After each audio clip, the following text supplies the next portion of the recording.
Don't worry. This really awesome Florence Price stream is about to start very soon.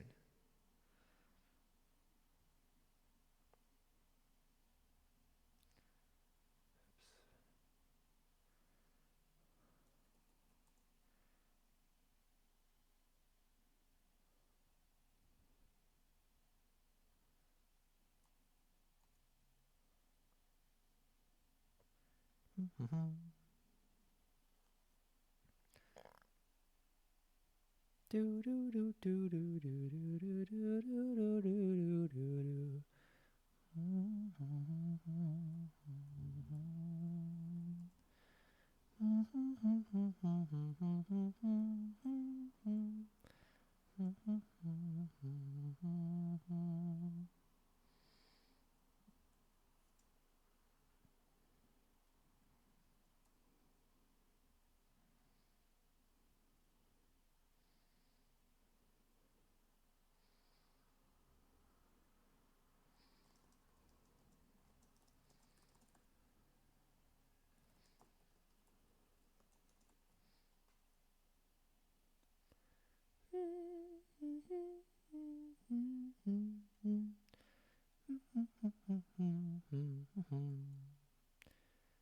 Meow, meow, meow, meow, meow, meow, meow.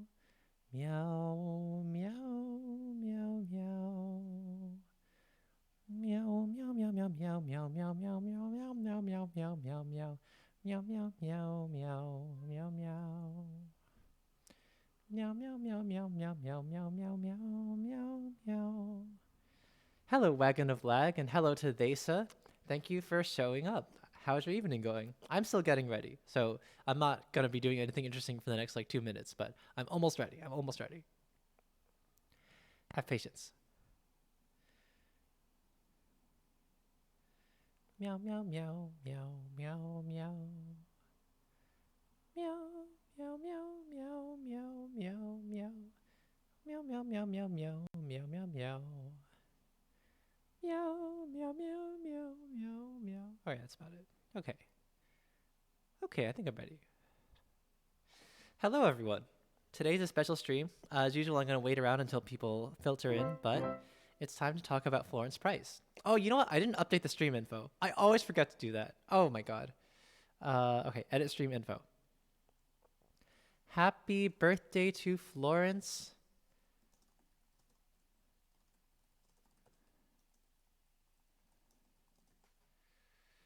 Today is the 131st birthday of Florence Price. Let's celebrate her life and work today. Okay, cool. I forgot to update the title. I always forget to update the title. Oh my god. All right. Hello to Amanda, hello to Krista, and hello to Liz the Beanbud. Welcome to the stream. I am basically ready. So I'm going to just gonna noodle around a little, and actually I'm gonna practice a little before I start. There's like one piece today that's like really hard, so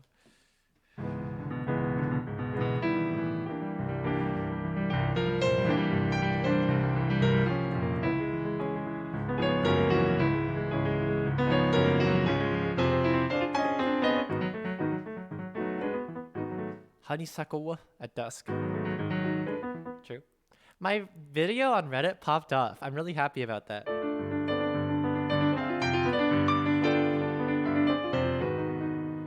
Yeah, that hard part is fine.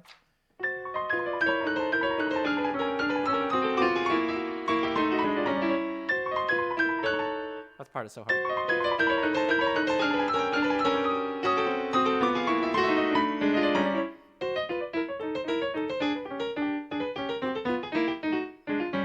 Why is this so difficult?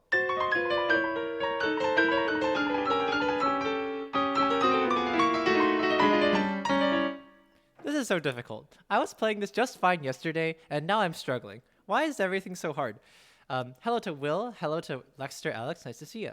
I'm just kind of noodling around before people come in, as I often do, because even in real life concerts, right? Concerts never start on time. We all know this. So let me just put all the songs into the song list thing.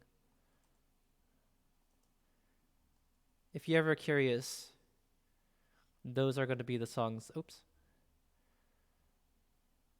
If you're ever curious, these are the songs that I'm going to play today.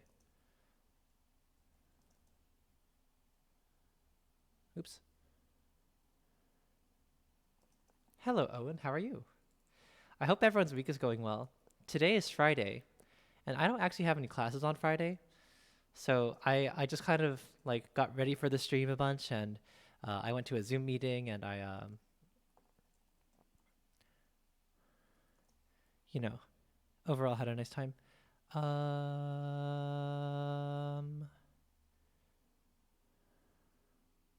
Jealous? Sorry.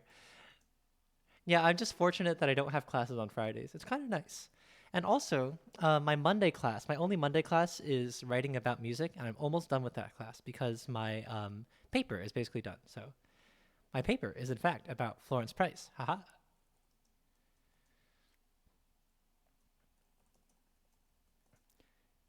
Lexter Alex says, it's Saturday here. Oh, hello to the future. Unfortunately, it's no longer Price's birthday where you are, but where I am, it still is. Haha.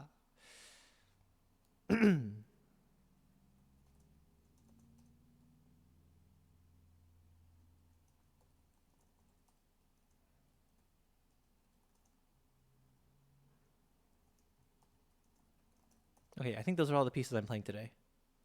Oh, and there's one more. Okay, I'm now done loading the song list. I'm gonna noodle around a little more.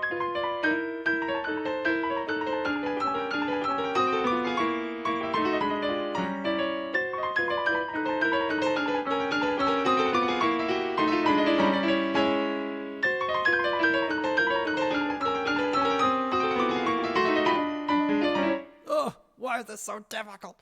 Hi, Izzy. How are you?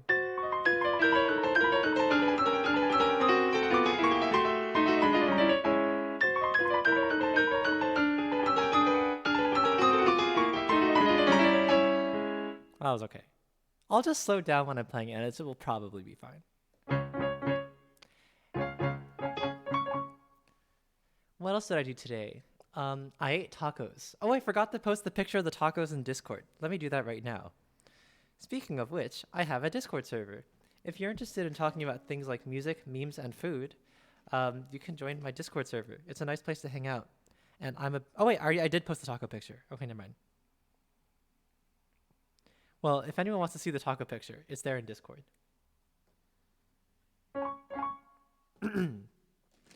Okay, let me make sure the PowerPoint works. The PowerPoint does work. Good. That's Florence Price. Requests are not active right now. I'll open requests after the lecture part is over. But the unicorn piece is really good. Izzy says, I'm full. I just ate so much breakfast. Wow, that's wild. What'd you eat for breakfast? Today for breakfast, I cut off a couple slices of bread off this beautiful loaf, and I put cheese on one, and I put peanut butter on the other. That was my breakfast. It was great. Okay, when it hits 8:10, I'll start talking. For now, you just have to keep listening to me noodle and waffle and stall. So, what else did I do today? I went outside. It was very warm and sunny. I got a COVID test. I think it's fine.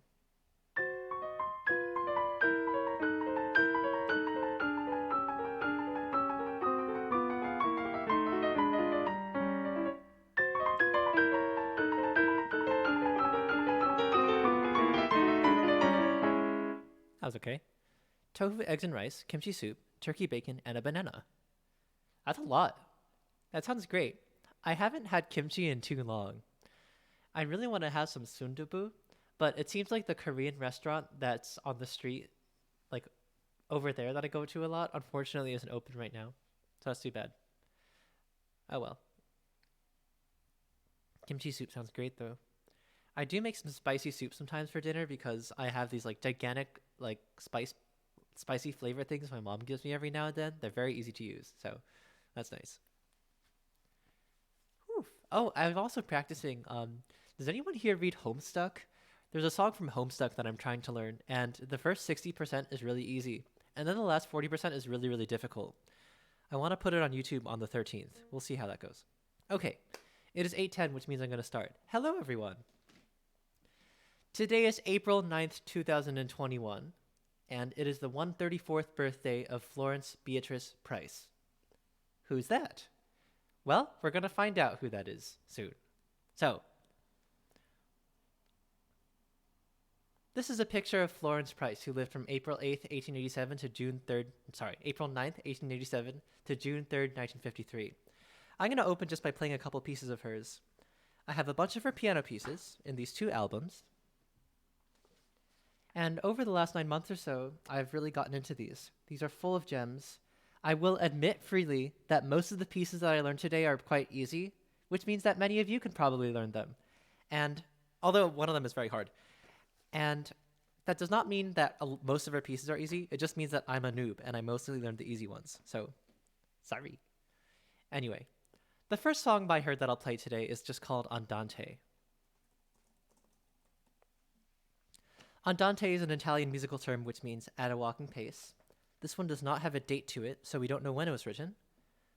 But I think it's a good start. It's a short and sweet one, and it's a good look into the sort of sound world that Florence Price creates in a lot of her piano pieces. So, let's go. Here's an Andante by Florence Price.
This was an Andante by Florence Price.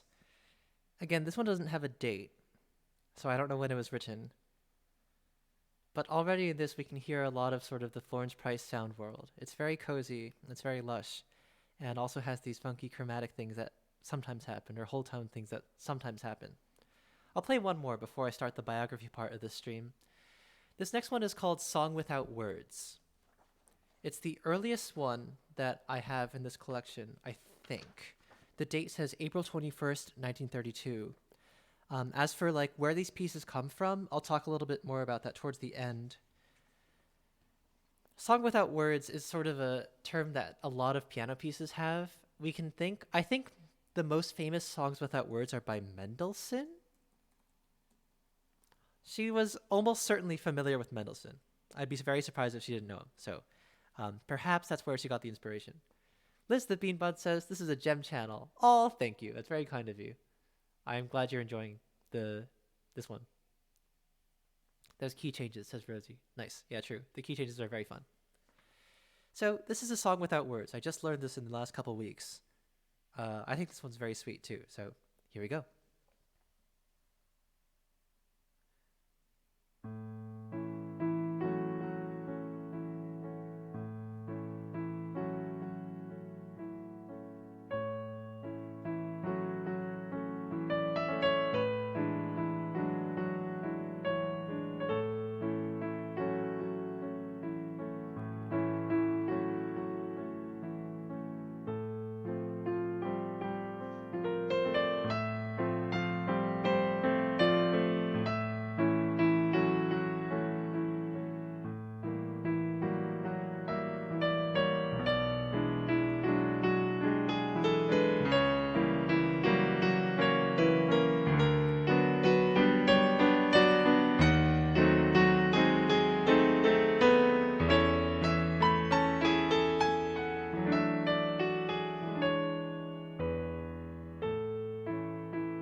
This was a song without words by Florence Price.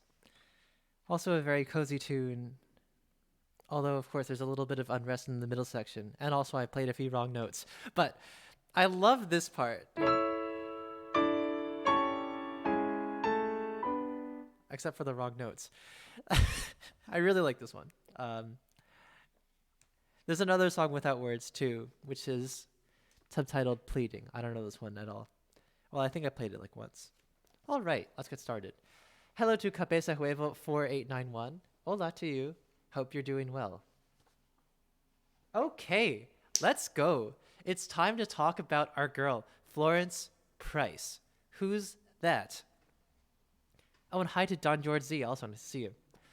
Today is the birthday of American composer Florence Price, so I'm doing a stream where I talk about her life and works, and of course, also play a bunch of her piano pieces. Thanks for all the claps, everyone, and here's Florence Price. It's a picture of her. She lived from 1887 to 1953, and we'll start, of course, with her early life. So, who is this? It's Florence Price, but when she was a kid, she was known as Florence Beatrice Smith. She had a very interesting upbringing. Her parents were two rather remarkable figures. Her father was James H. Smith, who was the first black dentist of Little Rock, and in addition to that, also just generally a community leader. Besides his dentist stuff, he also did a lot of advocating for black civil rights in the area, and also apparently wrote an entire book, too, like a novel. Her mother was Florence Irene Gulliver Smith, who herself was a singer and pianist, and also a businesswoman and property owner. Florence Price grew up as a kid in the black upper class of Little Rock, which was small but vibrant, and so this afforded her a lot of opportunity, perhaps compared to some other people in her community. Now, she grew up in a very interesting kind of time in Little Rock. On the map, there in the U.S., it's the yellow state on the right of Texas. If you know where that is, can you see my mouse? I don't know if you can see my mouse, but Arkansas is like in the south. So, during this time, she grew up in the 1880s, 1890s, right? In this time, or like a little before her birth, African Americans actually made up about a third of the population of Little Rock. They had quite an active middle class, and again, she was part of the upper class. And there were several prominent black citizens of that city, and some of them also held public office. So, of course, civil rights were not at the best stage ever, but black citizens, could live in the city and not have to fear for their safety, and they, again, had spots in public government. Now, in the early 1890s, Reconstruction ended. So after the Civil War in the 1860s, there was this period of time called Reconstruction, where the South was trying to rebuild and also integrate black citizens into society. Eventually, Reconstruction ended, and then in the South, this gave way to the Jim Crow era. Jim Crow laws were legislation in the South in which black citizens were systematically disenfranchised, and they were prevented from participating in the political process. They were prevented from voting. They were prevented from public office. For example, there was this thing called a poll tax, where you would have to pay a bunch of money to vote, and this disproportionately affected black citizens because, a lot of them had just come out of slavery or currently were stuck in sharecropping systems. There were illiteracy laws. If you couldn't pass this literacy test, you couldn't vote. And a lot of them were very difficult and made to trick people. And again, this disproportionately affected black populations. And, white primaries happened where you literally could not run if you were black. You had to be white to run. And so Florence Price grew up in a time where racial relations and black civil rights were actively deteriorating. That being said, she still was able to attain quite a good education. The public school system, of course, was very not equal, and the black school was a lot worse in conditions and funding than the white school. But she was fortunate to have some very dedicated teachers, and so she trained in, composition and piano, we know. Apparently, she sold her first composition to a publisher when she was 11. I think that's wild, but because when I was 11, I was eating cereal, but she was writing compositions and getting money for them. Good for her. And she must have learned piano. She also must have learned organ at some point. We're not exactly sure from whom. And this was how she lived in the South, in Arkansas. So I'm going to play a piece. This is something that she wrote in 1939. It's called Down a Southern Lane. Oh, Hello, Wolfborn. Nice to see you. I'm talking about Florence Price today. It's her birthday. So, this is a piece called Down a Southern Lane. It's a lot of fun, and we can sort of imagine this is what Florence Price might have seen as she was walking down the streets of Little Rock, perhaps. Here's Down a Southern Lane. Hope you enjoy.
This song actually has two endings. That was the first ending, but this is another possible ending that you can do.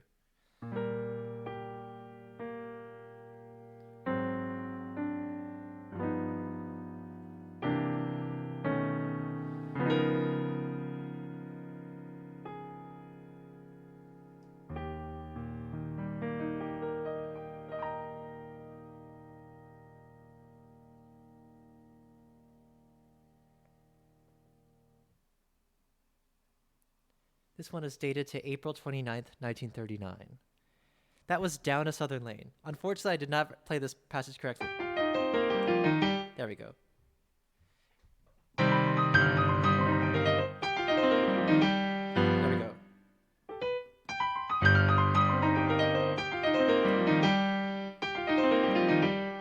For some reason, this isn't that hard, but it always trips me up. Amanda says, my boyfriend just said, choose your own adventure. True. Yeah, there's another piece in here that has like 3 endings, actually, which is just wild. A lot of these are like sketches from her personal manuscripts. So either she hadn't decided on an ending, or she thought either ending was good. Who knows? Oh yeah, here we go. The editor has some notes. The editor of these is Barbara Garvey Jackson, who's a musicologist, and she says, Price often made many changes of the endings of pieces. In this example, she appears to have changed her mind twice, finally marking the last 4 measures with or. So apparently she said you can do either one. Note that this was written after she had already left the South. This will be important. Hello also to Zipherus, nice to see you. And thanks to Marta Jordan for the follow. I hope you're enjoying the music. Let's go on. After completing her high school education, Florence went on to go study at NEC. The New England Conservatory is here in Boston. It's like over there somewhere. So it's like right over there. I could just go there and like, I don't know if they have anything like to commemorate her or anything, but she did go there. I learned something interesting about NEC, which is apparently that back in the day, the majority of entering students at the New England Conservatory were women. I did not know this. But apparently in that time, a lot of women would go to music schools, to conservatories as a sort of like finishing school. Not necessarily to like enter the professional workforce as musicians, but to like just learn another skill and then perhaps find a husband. So there were a lot of musicians in her class and also in Boston. So Boston was very different from Arkansas. There were a lot of American composers doing stuff here, including Edward McDowell.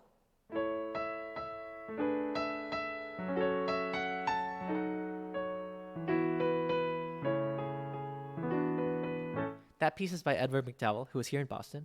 And also, of course, Amy Beach. Amy Beach, who is another big composer. And it's possible that Florence Price might have heard some of Amy Beach's music, though we can't be sure. So at NEC, apparently she double majored. She took organ performance and piano teaching. And somehow she managed to finish both degrees in 3 years, even though they're 4-year programs. I'm not sure how she did that. I think she just took a ton of classes. Basically, she was a nerd. Just kidding. I mean nerd in a very kind way, because I love nerds. I'm a nerd. She studied with the conservatory director, George Whitfield Chadwick. That guy there, sort of looking very grumpy. Chadwick was the head of NEC, and among other things, he very much advocated for American composers. So he took note of Florence Price, and although she didn't go to school for composition, he took her in as a student on scholarship, which was great. So hooray. I'm going to answer a couple questions. Ziffer says, what's your favorite ending? My favorite ending is the second one. Because it has this nice chord and that nice resolution. Isn't that great? Music as philanthropy? Yeah, that's probably another reason why a lot of women might have gone to NEC. And yay nerds, true. Cabezalo has redeemed cute hat for 874 points. So here's the cute hat.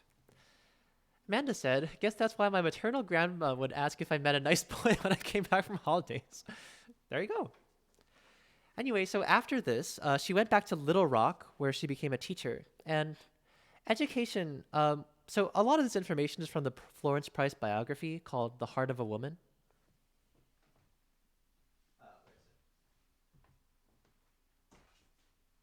Here it is. This is like my primary source. It's a book. And the author of this pays a lot of attention to education, both as it relates to African American people and to Price's family. So the fact that she became a teacher is telling. And she eventually went to Atlanta, which is to the east of there. And before I go on, I'm going to play another piece. So let's do some music. Hi, Izzy. Nice to see you. Izzy Paradox. I'm about to play On a Summer's Eve. This is another very cozy piece. I really like this one. I think this one is so beautiful. It's also in G-flat major, which is great. And you can also find this on my YouTube channel. Haha. This is one of the first pieces I learned by her. It's dated to June 15th, 1939. And I hope you enjoy it. Here's On a Summer's Eve.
I love that resolution at the end. This was on a summer's eve. I love this half diminished thing and how that resolves to the tonic. And love this one. Hooray. Hi, Seamus. How are you? Nice to see ya. Hope you're well. And also hello to Zenzi. How are you doing? I hope you both are having a nice Friday. Thanks for the compliment on the hat. And even if you can't stay, that's okay. I'm glad to see ya. The ending is nice. I agree. The ending is very nice. Da da da da da. Just that chromaticism is so nice. Okay, let's go on. So, after going to NEC, she went back to Little Rock. She taught at Clark College in Atlanta for a time, and then she returned to Little Rock and married the lawyer Thomas J. Price on 1912. So, if I just skip forward a second, these are some close-up pictures. On the left, that's Florence Beatrice Smith around 1908, which would have been when she was around 19, around the time that she graduated from NEC. On the right page, the person on the left is Thomas J. Price. And then on the right is Florence Louise and Edith Cassandra, her two daughters. So these are her family members. They did have a child named Thomas Jr., but unfortunately he died in infancy. So her two daughters are the ones who survived to adulthood. Now, she was quite active in Little Rock. She kept composing. She kept sending pieces to publishers. Apparently in 1926, she sent some pieces to Schirmer, which is a publisher that in fact still exists. So she was eager to get her music played. However, as I mentioned, she was living in the Jim Crow era, and especially in the 1920s, racial relations grew increasingly bad. Things became more violent and more threatening for black citizens in Little Rock. For example, she tried to enter the Arkansas Music Teachers Association, but she was denied because of her race. She was black. And then in 1927, there were multiple lynchings. Lynching is a word in the United States that has a history behind it. And in this context, I'm explaining this because I know I have several viewers who are in the US. In the US, lynching is when, in this time period, was when basically a mob of white people would just... This is very hard to talk about. It was a pretty widespread event in the South and also in the North, too, for much of history, where basically just a lot of white people would get together and murder a black person. And very often the police did absolutely nothing to stop this.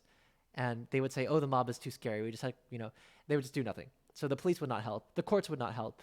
And this terrible thing was just a thing that happened a lot in the South. And in Little Rock, this happened multiple times. In fact, it happened right in front of a black church, the Bethel AME Church. And finally, in late 1927, yeah, exactly. As Seamus says, the police were often in the mod. Yeah. Have any of her descendants done music, says Krista? I'm not sure. I actually don't know. I don't know much about what happened to her two daughters. I'm pretty sure they're both deceased. This book doesn't say much about them. I do know the author was in contact with one of her daughters for, research purposes.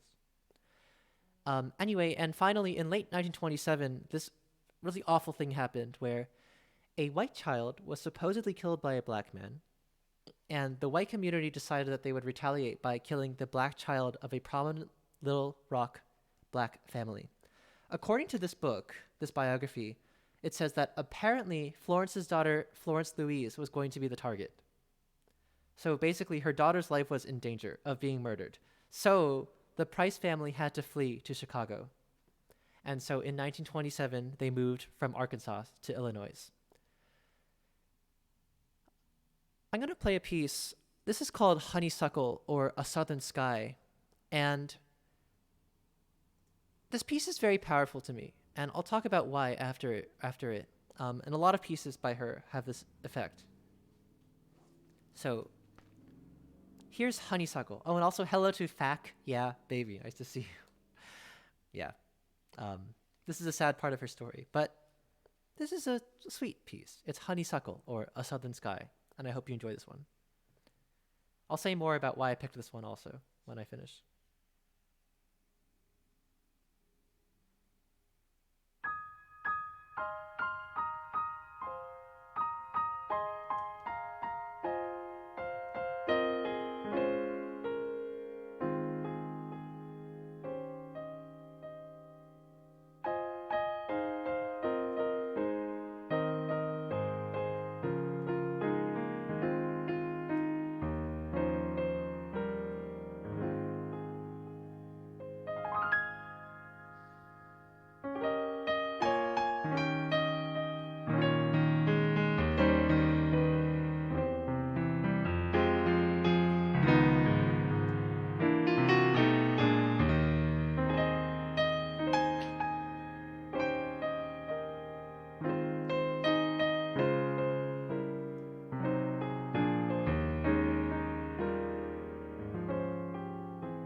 This was Honeysuckle, or A Southern Sky by Florence Price. The date is August 22nd, 1939. Note that this is over 12 years, or a little under 12 years, after she had already left the South. Jendi Bendy says keyboard. Yeah, piano. That's the command. I have a Yamaha. So, I'm going to draw a comparison to Chopin. Frédéric Chopin was a Polish composer and pianist who lived from 1810 to 1849, so over almost, a century earlier. My teacher, I learned a lot of mazurkas and a lot of nocturnes back in the day, and I was studying a mazurka with my piano teacher in middle or high school, and she says, Julian, with Chopin, the mazurkas especially, there are the ones that are dances, and then there are the ones that are remembrances of dances. Because Chopin, due to political unrest, he had to flee Poland for France, and so he lived in France for most of his life. But he kept writing music that was very Polish. He kept writing, mazurkas. He kept writing polonaises, right? He kept writing this music that was Polish, of his homeland, even though he was not there anymore. I think of Florence Price. She moved to Chicago in 1927 because her family had to flee. Her daughter was in danger, and life was just becoming more and more unsafe for Black citizens. And so she moved to Chicago, where she found a very vibrant Black community, for sure. But even after her move, she continues writing about Southern subjects. There's this piece called A Southern Sky. You heard the piece earlier called, Down a Southern Lane. There are pieces about honeysuckle and about Southern evenings. And in a lot of her pieces, sort of like Chopin, she has this very kind of bittersweet nostalgia. There is this very sweetness, right? There's this beautiful, sweetness to this piece.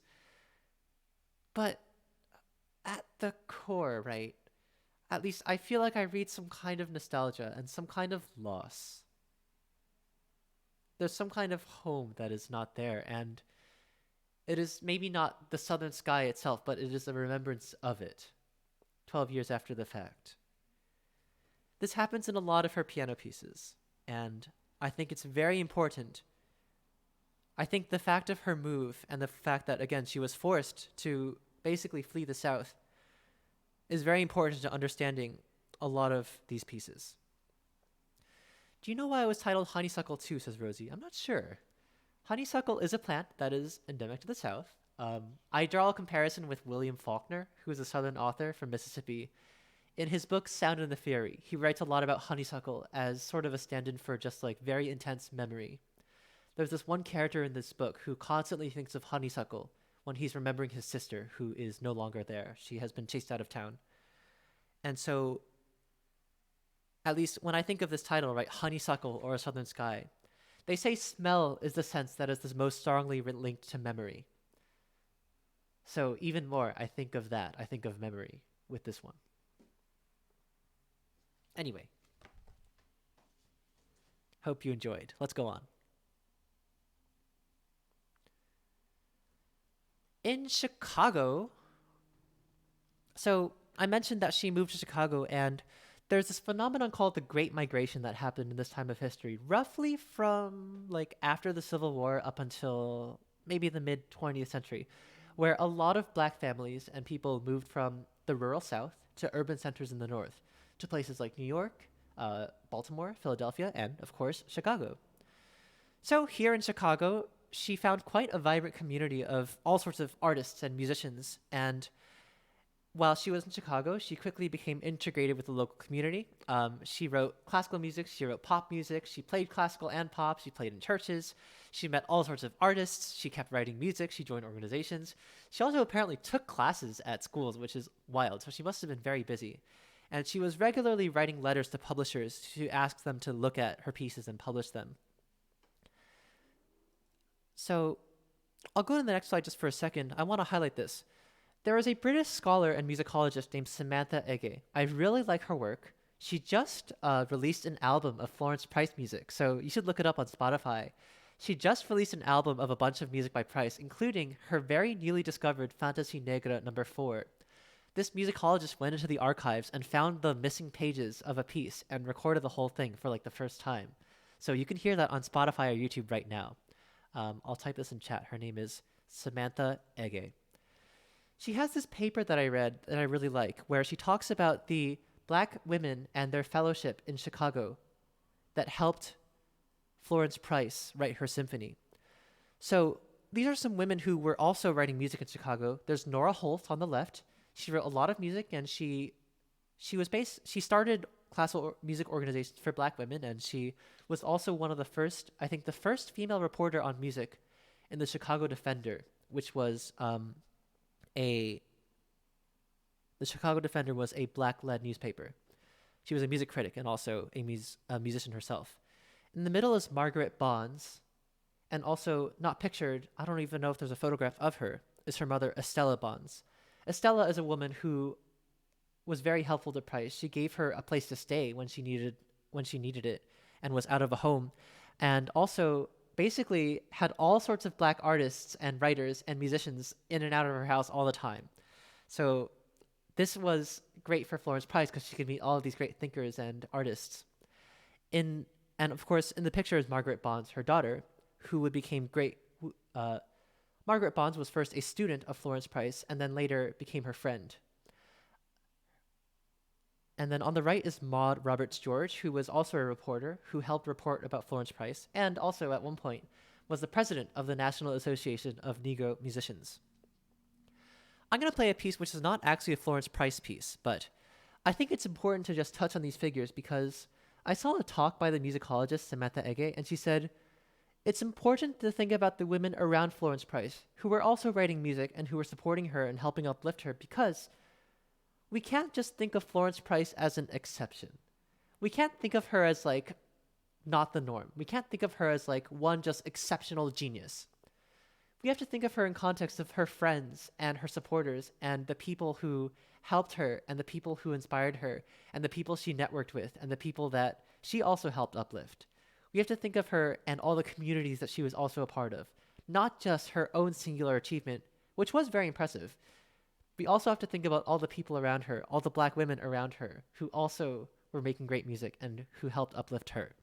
So, I'm going to play a piece by Margaret Bonds. This is looking forward in history. It's from 1967, from after Florence Price had already died, but I just think this piece is a banger. It's Troubled Water. So, Margaret Bonds wrote this piece. It's really cool. It's based on a spiritual called Wade in the Water. Wade in the water. And I think this piece is so cool, so I just really wanted to play it. And I hope you enjoy it. You'll hear that melody throughout, but in all sorts of different guises and surrounded by all sorts of really cool figures. So, here's Troubled Water. Let's go.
I love this piece so much. It's so good. The middle section is gorgeous. God.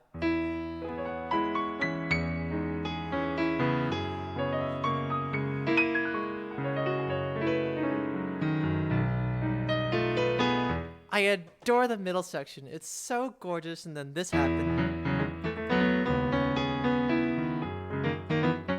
It's just this whole piece is so inventive, and it's so sweet, and it's so good. And of course, the parts at the end that are like really fun and dancey, yes, they're so much fun. I adore this piece. It's so good. Yeah, I just need to practice it more. All right. Hello to Delta Capricorn and hello to Meow2. Nice to see both of you. No more solitary genius mindset, as Seamus. Yeah,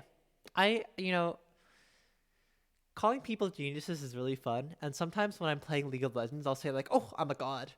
But I think it's not good to deify people, right? Well, sometimes I like saying I'm a god. Or sometimes, let's say, like, someone pulls off a really sick play and I'm, like, supporting them in League of Legends. And then I'll say, like, wow, you're a god. But when we talk about composers, maybe not. Just kidding. Krista says this could maybe translate well to big band. Yeah, this would be really good for band. Yeah, actually, I think it would work. Yeah. Seamus says, you don't need to feel guilty about being a god. Wow, thanks. Thank you for the love. Okay, let's go on. All right. So, what's next? Now, although she found a lot of community and great times in Chicago, she had some struggles. In 1931, she had to divorce Thomas J. Price because, unfortunately, their marriage had not been going well. With the Great Depression, which started in the US in 1929, Thomas J. Price was out of work, and apparently their marriage became abusive. So she divorced him, and she also took the 2 children, so she became a single mother. Now, she kept the name Price, but it doesn't appear that they had much contact throughout the years, and so she was basically supporting herself and her 2 children. This is where, again, Estella Bonds comes in, because for a time, she was living at Estella Bonds' place. Oh, thank you for the bits from Faye Chaos. Somehow they're like way over here. Oh, you know what? They're in the wrong thing. Oops. There we go. Okay, next time it'll display correctly, but thanks to Faye Chaos for the 100 bits.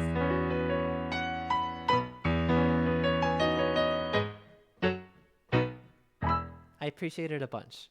Hope you've been well. Nice to see you. Fakia says, what headphone do you use? It looks very nice. I use Sennheisers. They are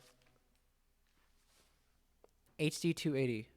Sennheiser HD280s. I got them when they were on sale for like less than $70 or $80, which is very nice. And I've had them for a couple years. That was really improv. It was based on the piece that I did earlier. For when I got bits, I started doing this thing where I improv a little based on the piece I just played. I think it's kind of fun. Anyway, so she was struggling a little. She was having some hard times, but in January 1931, she began work on what would become her Symphony No. 1 in E minor. Now, apparently this is not her first symphonic try.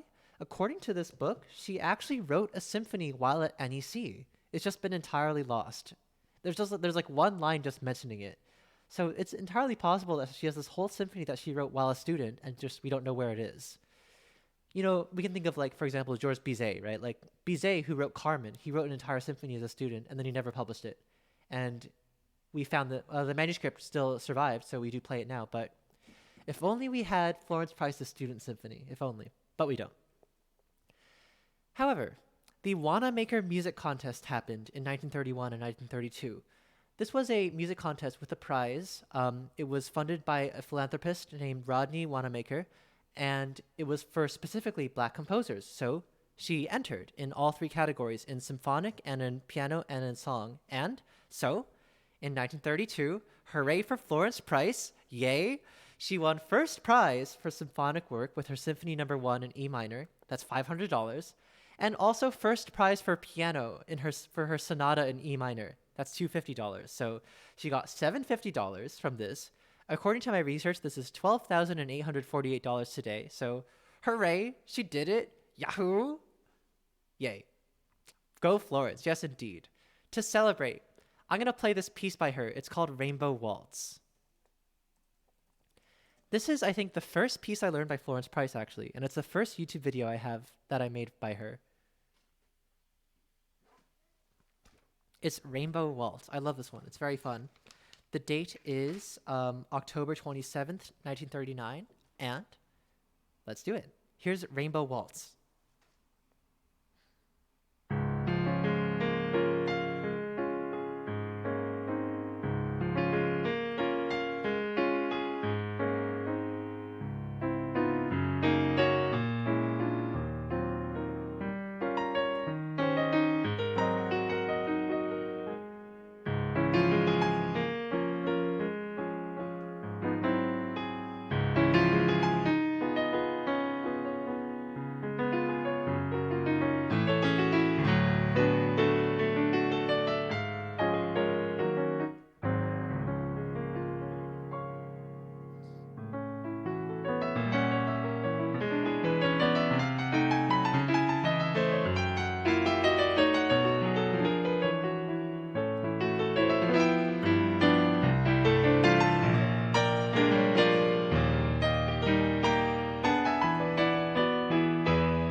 This one is a lot of fun. Again, I think this is the first piece I learned by her, so I always have fun when I do it. The second waltz is a little bit difficult.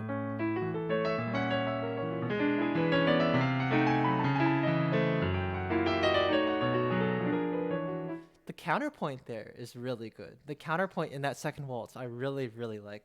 There's the second voice like...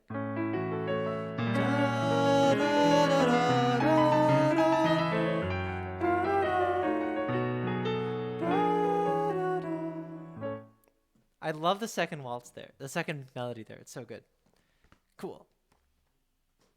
Seamus says, oh shit, that's a lot of money in today's money. Yeah, she got like almost $13,000 for her symphony and her piano piece, which is great. And of course we know that would be even better for her than money too, afterwards. Laura says, love the PowerPoint. Hi Suzette, nice to see ya. Glad you liked the PowerPoint. I worked pretty hard on it. Now, to be frank, I didn't make the PowerPoint for today. I used it like last November for an event where I was teaching high schoolers about Fanny Hensel and Florence Price. So, but I'm glad you like it. I did work pretty hard on it. Okay, let's go on. So I'm going to talk about her Symphony No. 1 for a bit. This piece is very important. This is essentially her greatest claim to fame. It's her most well-known piece by far, and it's historically important because when the Chicago Symphony chose to premiere this piece, Florence Price became the first Black woman to have a piece premiered by a major American orchestra. She was not the first Black woman to have a piece premiered by any orchestra.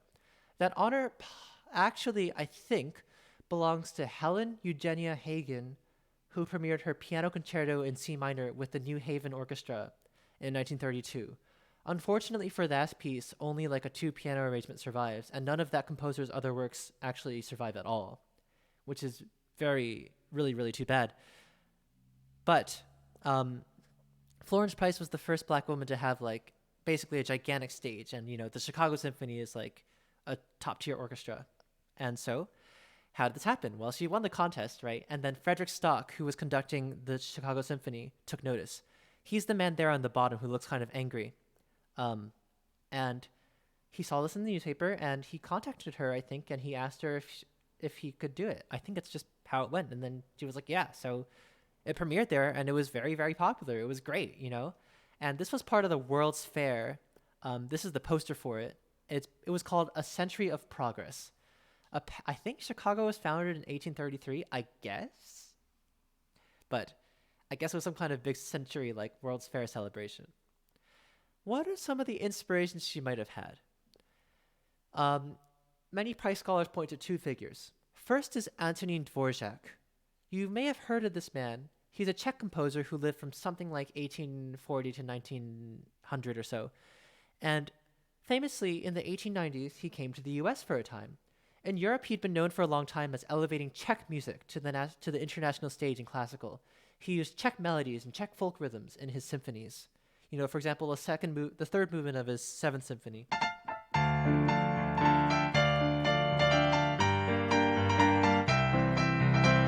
This is a Feriant, which is like a Czech dance. Bum, bum, ba-da, bum. 1, 2, ba-da, bum. Like it sort of has that humula going on. He was invited to the US in the 1890s because a lot of composers in the US were thinking, why aren't American composers popular yet? Why haven't we found our like American classical sound? Because most orchestras, even back then, were mostly playing, like Mendelssohn and Mozart and Bach. Not that different from today. But so they invited him to teach in New York City, and I'm not sure why they thought this would be a good idea, but they were like, let's invite this Czech composer who managed to elevate Czech music to like the forefront to teach American composers how to make American music into a whole thing. Now, Dvořák actually became a little controversial because in this time, he made a very bold statement. He said, if American composers want to create an American national sound, they need to turn to the music of the African Americans and the Native Americans. They need to use that music in their symphonies and their piano pieces and their chamber music.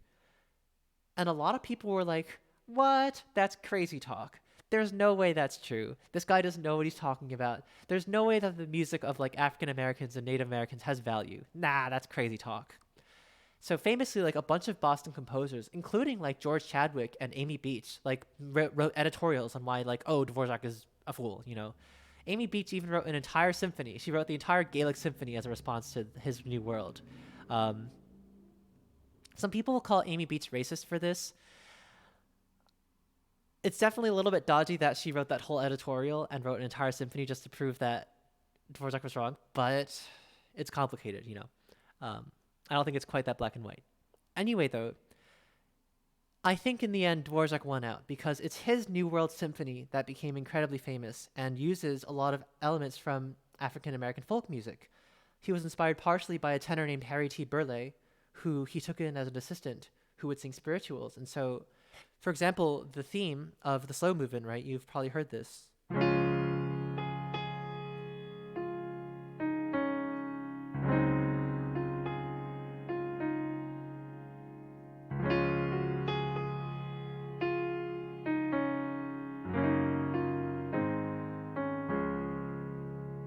This is very famous. You've probably heard this, and if not, you should go listen to it. It's very good. That's his New World Symphony. And he also, of course, has like the American Quartet and a bunch of other stuff that he wrote in this period. So that's one possible inspiration for composers of Florence Price's generation being inspired to write on African-American musical material. Another big inspiration is Samuel Coleridge Taylor. That's the man on the right. Samuel Coleridge Taylor was a man in Britain. He was half black. I think he was born to a white father and a black mother. I could be wrong on that. Samuel Coleridge Taylor was very famous in his day. He was good friends with Edward Elgar, who was another big composer.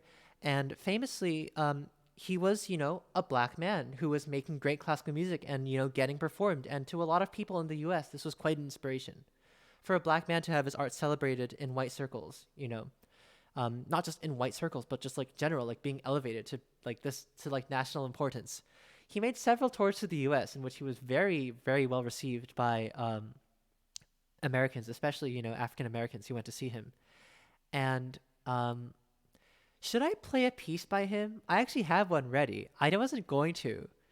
Should I play a piece by Coleridge Taylor? Do you want to hear one? I'll do a poll.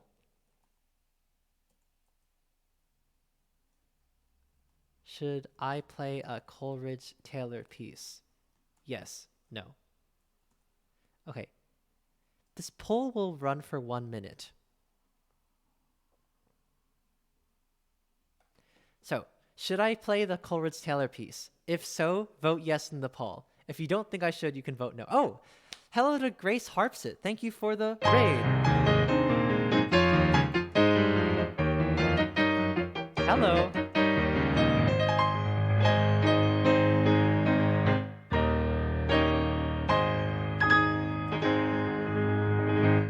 Hello to Grace Harpsit. I imagine you're a harpist. I don't think we've met before, but I'm Julian or suikunkun.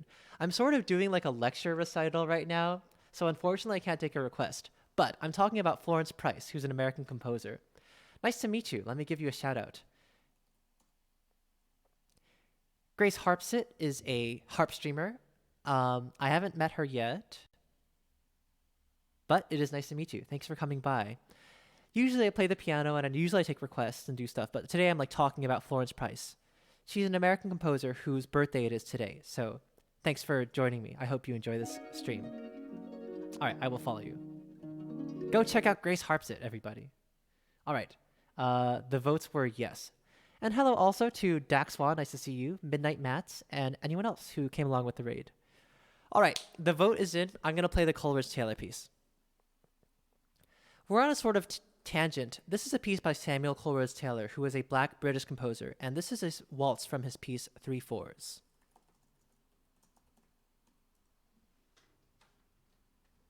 Give me a second. All right, this piece is so good. It's so good. I think this is phenomenal. This is from a suite by Coleridge Taylor written in 1909.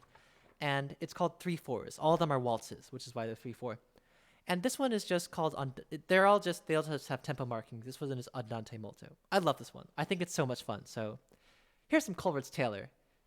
Maybe Florence Price might have heard this piece. I'm not sure how famous it was, but she certainly was inspired by his fame, and so were a lot of other composers of that time.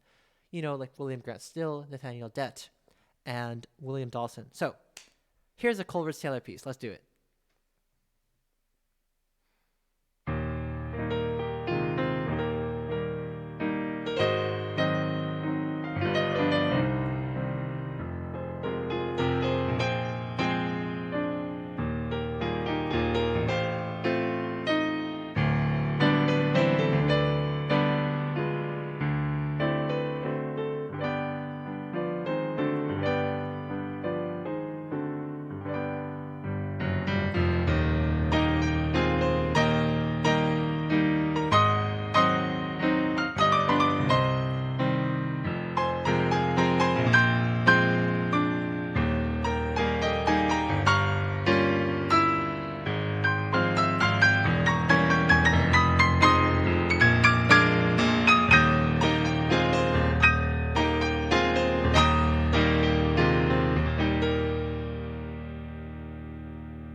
I haven't played this piece in a long time, and it's just so much fun to play. It gets so big, it gets so gigantic, and I love it. It's so dramatic.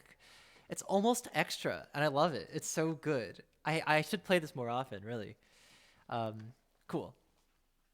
So that's Samuel Coleridge Taylor. Anyway, yeah. Looks like Amanda says, Willen says hi. Nice. You have mutual friends. That's so cool. Small world on Twitch, huh? Midnight Mats and Dax Swan sent me over. Oh, thanks for recommending me. I appreciate it. I love Florence Price as Rachel. Hell yeah, let's go. Sounds super Brahms. It is a little Brahmsy, I think. Yeah, it's like very big, right? Love it. It's so good. Hi, Retzel. How are you? Nice to see ya. Let's go on. I'm doing my lecture stream today. So, okay. I'm going to talk about the symphony a bit. I'm not going to play it because I don't want to get murdered by copyright gods, but I'll just summarize it. The symphony is in 4 movements. It's like a traditional 4-movement symphony, and a lot of people compare it to New World. It's in the same key. It's in E minor. The first movement is a sonata, and it begins.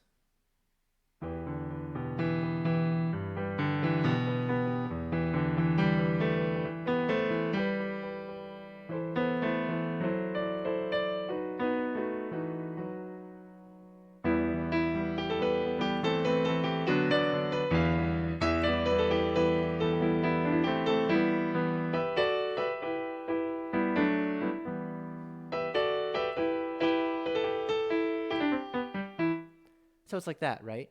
It's very folk-like, and it goes on like that for a while. It's a sonata, so the second theme is slower and stuff like that. And then we'll go on. The second movement is my favorite. It's this beautiful brass chorale. Oh, wait.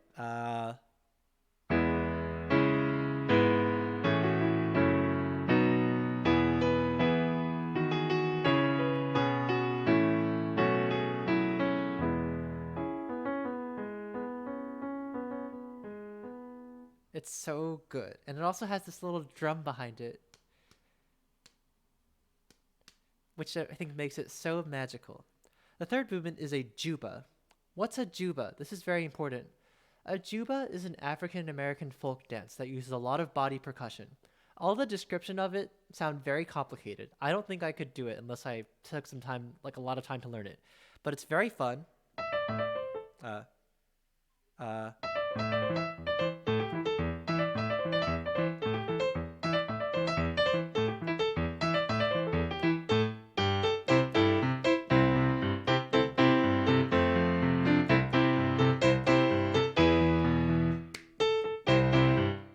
it goes like boom.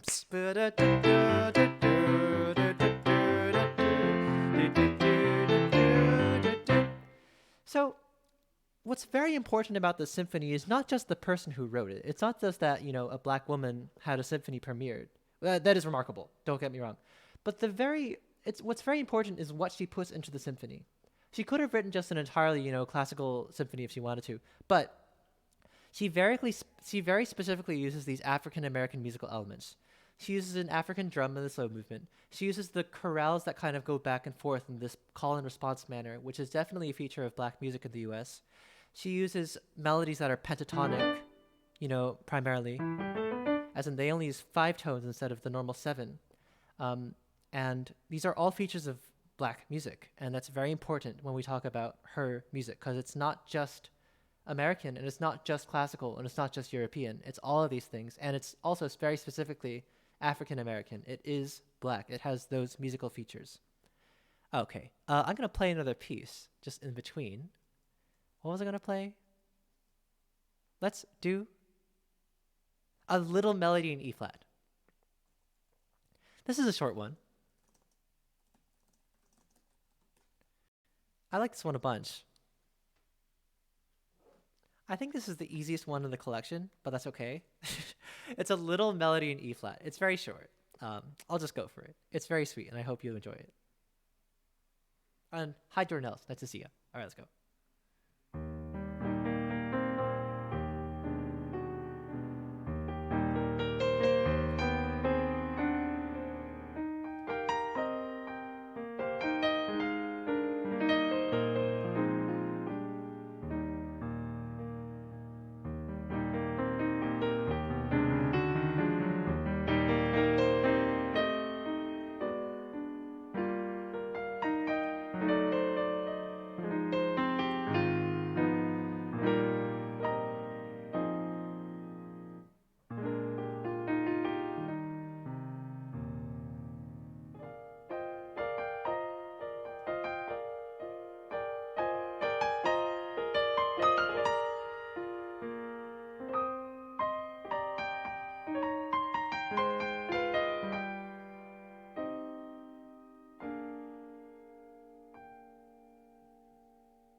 The date is October 28th, 1939. I like this one a lot. It's very sweet. It's very short, but it's very nice, isn't it? The mongoose has redeemed hydrate and stretch. Good idea. I've been playing for about an hour, a little under an hour and a half, and lecturing, so definitely a good time to get some water and to stretch. I bet some of you have been sitting in your chairs for a long time, which is okay, but it means it's a good time to stretch. Let's do it together. We'll stretch in 3, 2, 1.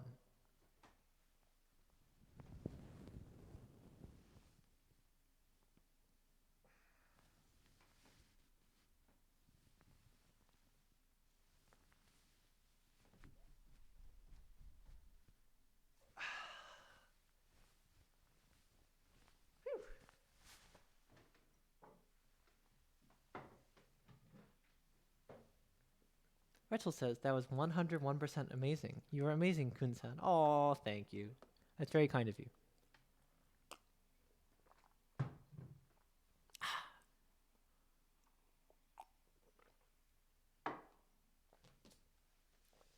Okay, let's go on. So, in her later years, first, the Great Depression hit. I mentioned this earlier. This affected her marriage, and so a lot of composers naturally were like out of work, which was really too bad. But luckily, there were institutions put in place to help all sorts of people in the U.S. still have employment, especially due to the Theodore Roosevelt. It's Theodore, right? It's not Franklin, right? It is Theodore Roosevelt, right? Not Franklin, because Franklin D. Roosevelt was president during World War II, right? So it's wait, is it FDR? Oh, I can't remember. Oh God, someone help me. I'm not an American history person. Is it FDR or is it Theodore Roosevelt who was the president at this point? Probably FDR, right? Okay, it's FDR. It's got to be. All right. Because of many policies instituted by FDR, a lot of people were still able to find work even in the Depression. So the Works Progress Administration helped a lot of people find jobs, including composers and musicians. They actually gave a lot of work and premieres and stages to musicians in this time because they also needed help.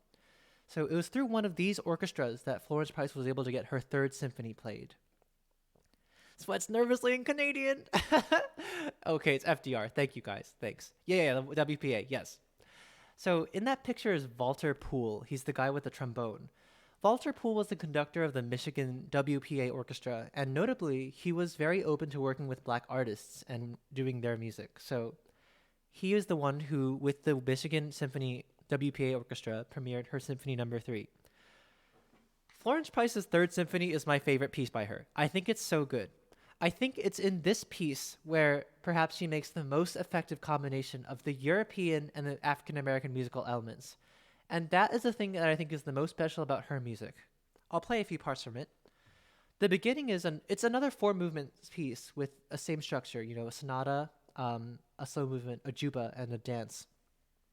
The beginning has this very spooky slow introduction.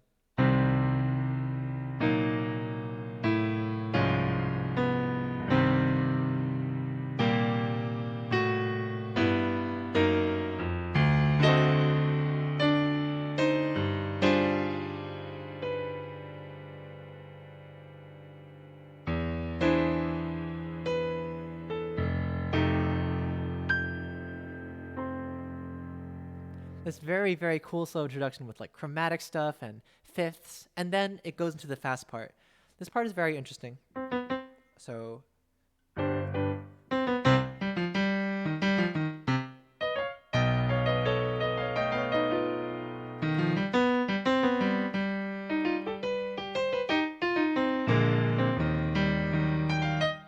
in that small amount of music, we have 3 different sound worlds that are represented. This is almost pentatonic. It is almost the usual pentatonic scale that's used in a lot of African American folk music. That would be C, E flat, F, G, B flat, C. That would be the normal pentatonic scale. But she uses a B flat instead. This is important. The tension between that B flat and the she uses a B natural.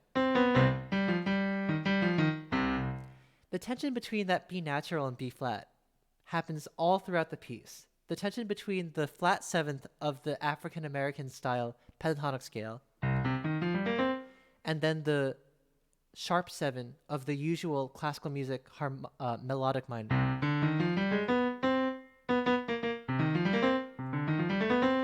It's different. And there's that tension between these two elements throughout the whole piece. So, and then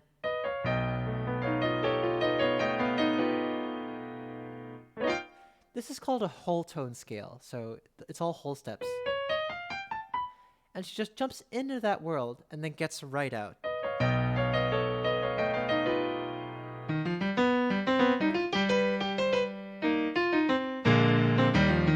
And then after that, she finally reaches the B flat. And that's very important. I have an entire paper about this. I could go on for like 2 hours about it, but I won't. I'll just restrain myself because it's probably not that interesting. The point is, this whole symphony is about playing with African musical elements and European musical elements. Another important point, for example, is this. Okay, you're into this? All right, good. The other fun thing about this first movement is the second theme, right? So a lot of stuff happens, and then we reach.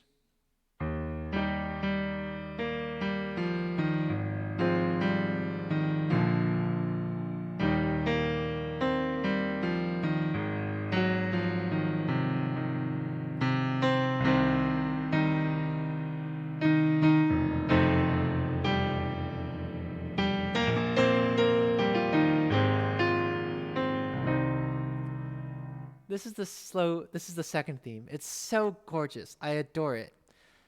The really fun thing that Florence Price does with the second theme in this symphony is that when it comes back, so in a symphony of the classical time, you often have two themes. One is in one key, the second is in a different key, right? And then when you come back, the second theme is now in the original key. That's the difference. It's now back in the home key. It's like in the right one. When Florence Price does this, she brings it back to C minor, but a lot of symphonies will either transpose the theme a little bit or they'll make it like major. So for example, in Mozart's G minor symphony, right? The second theme is, so this is Mozart's Symphony 40.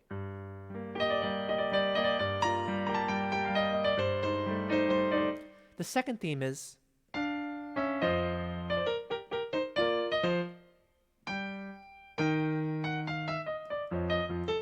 when it comes back, it's in G minor, so it sounds different.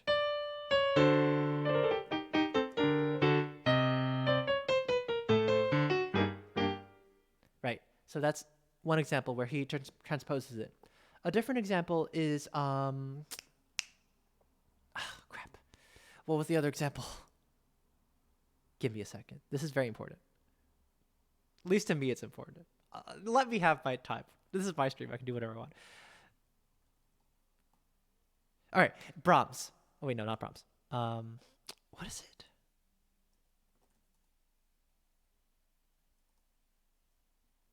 Okay, Beethoven, right.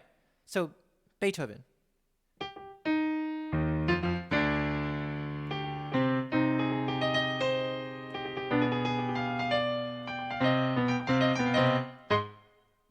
This is in C minor. The second theme is in E flat major, so it's major, it's nice.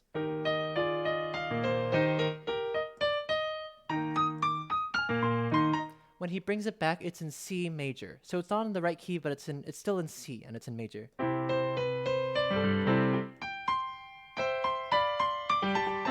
You know, when Florence Price brings back the second theme of the symphony, this is the original. So this is the first time.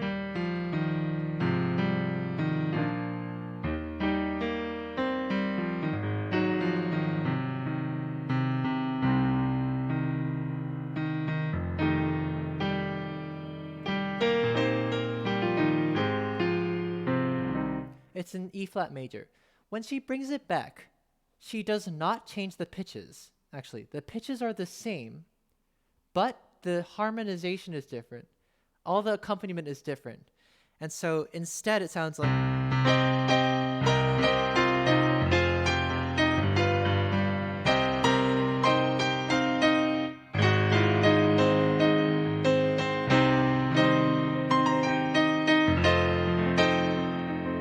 something like that. What is it? Oh, wait, give me a second. All right, here we go.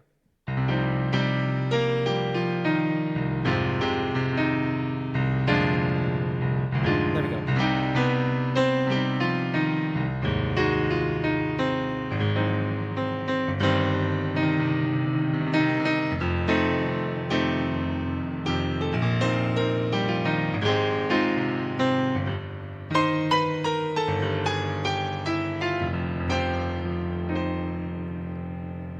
So the second theme does not change.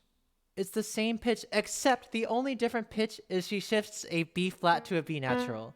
Instead of, she brings it up to the B flat. And again, that tension between the B flat and the B natural is very important in this piece, because it's the difference between, again, the traditional pentatonic mode, which is in a lot of African American folk music, or the traditional diatonic C minor, which is in a lot of European classical. So that's the only note she changes, and the very reason she is able to do this play where she doesn't change the notes is because she's using the pentatonic scale, where in pentatonic scales, the pitch set between C minor and E flat is the same thing. Either it starts on E flat, or it starts on C. Aw, thank you for the gift sub!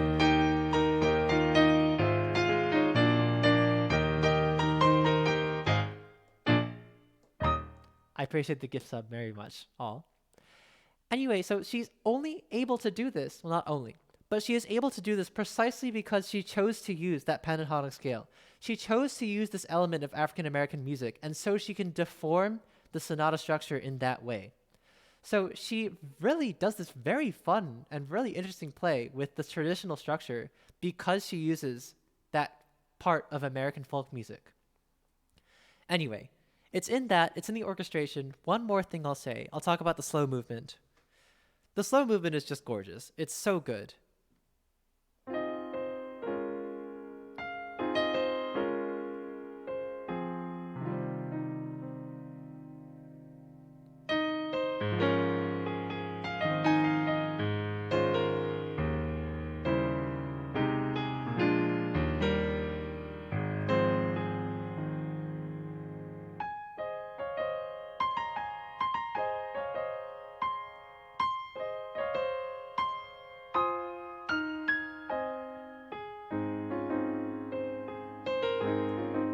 I forgot what's after that. And then the next theme is very important. So it's really gorgeous, this one. Again, it's still in pentatonic, and the orchestration in here is antiphonal.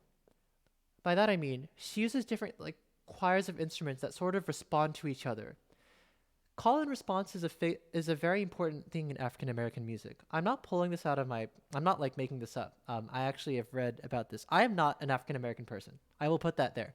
But at least in my paper, I'm trying to draw from the work of Black scholars. And so several Black scholars have identified the call and response structure as something that is particularly important in African American folk music. So in the slow movement, she does this. I only have my piano, but this is a bassoon alone.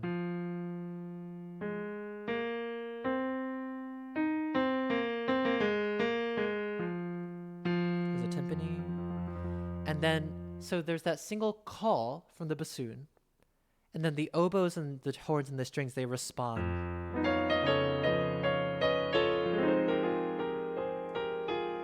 The bassoon has a second call. This is just bassoon.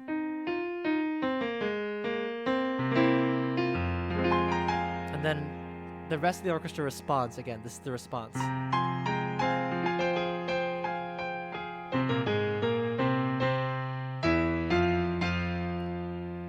One thing I'll note here again is that here there's a tension between the E flat and the E natural. This part's in F minor, so again, in the second call in the bassoon, here's an E flat. So she brings back that tension between the two sort of worlds. And then finally, the whole woodwind section.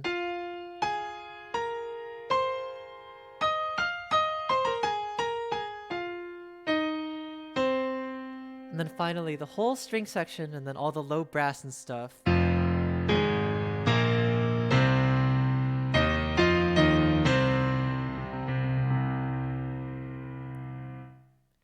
I think this part is gorgeous, and you should listen to it with the whole orchestra, not just me playing the piano. It's so good. And so, of course, the third movement again is the juba.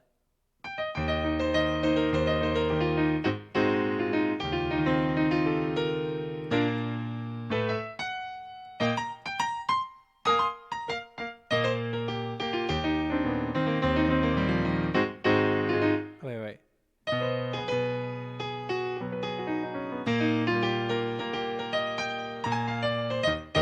Or something like that. I actually don't remember it 100%. That's the juba. And the last movement is another scherzo. You know. So, it's very important to me that she uses these elements. Oh, Stormwalker, hi again. Thank you for the cheer.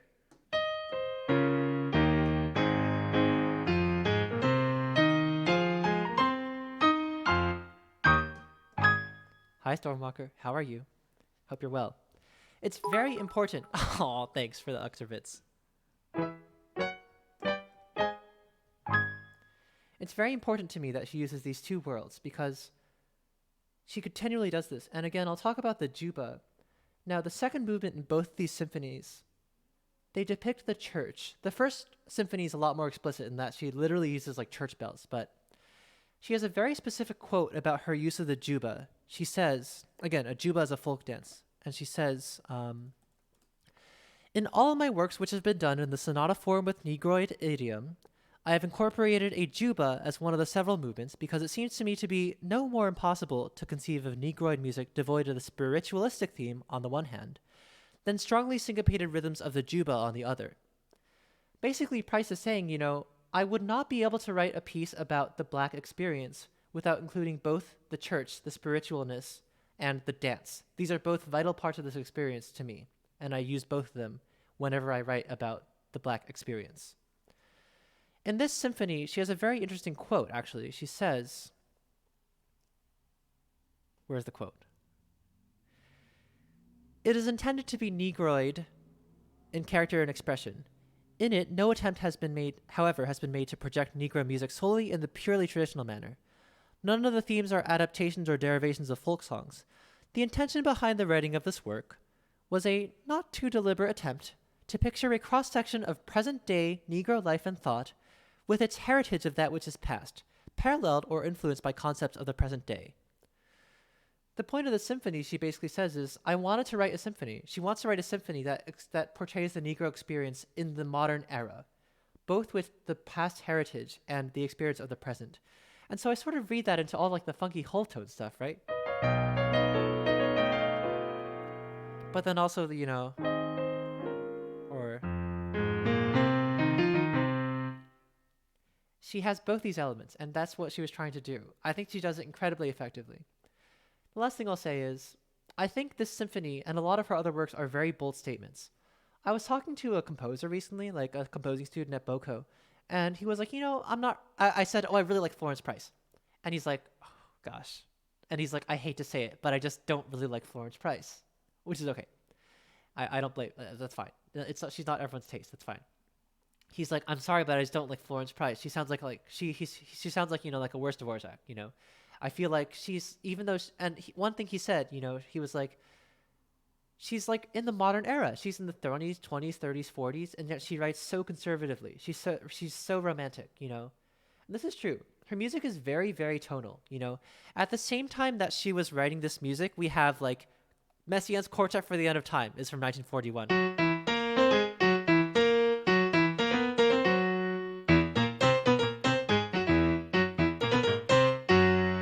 This is just 1 year after her third symphony, and it's so wild and different. Or, you know, we have 12-tone music, right? 12-tone is all around, you know. In 1934, we have, like, Webern's Wie bin ich froh. Wie bin ich froh. You know, like 12-tone stuff.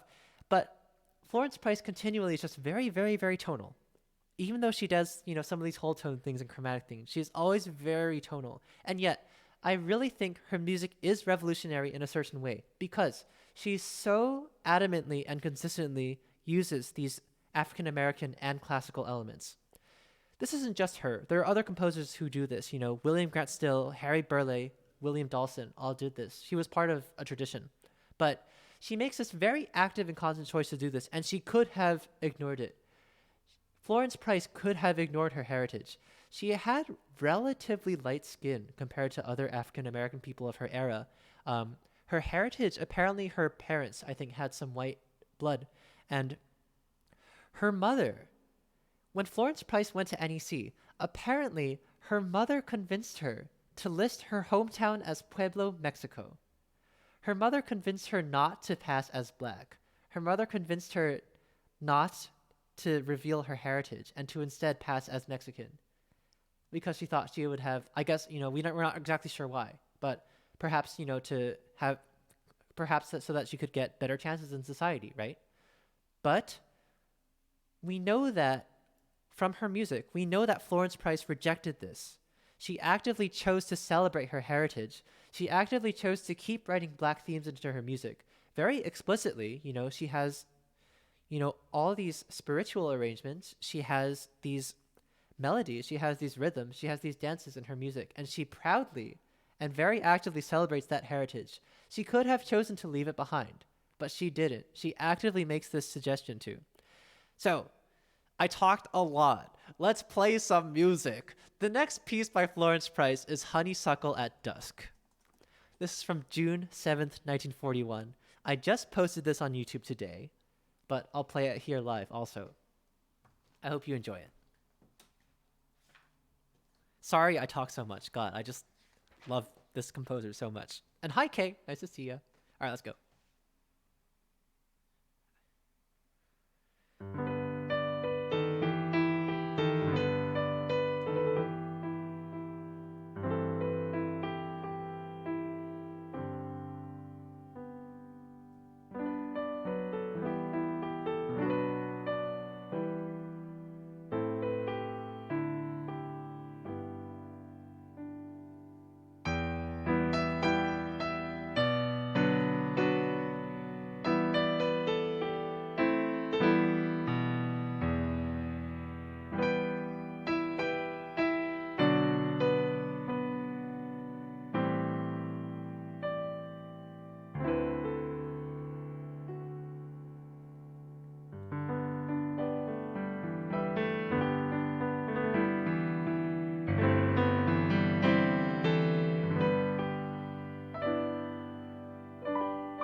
See you later, Grace Harp.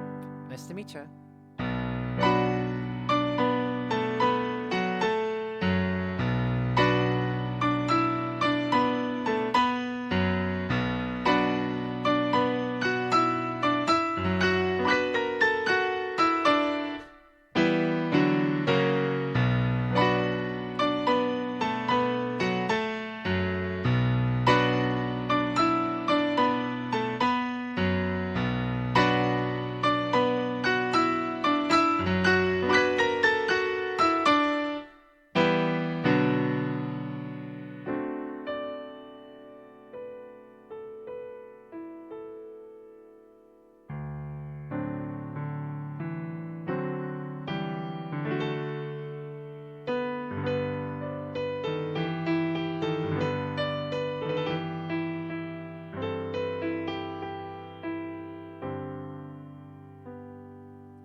This was Honeysuckle at Dusk. The date is June 7th, 1941.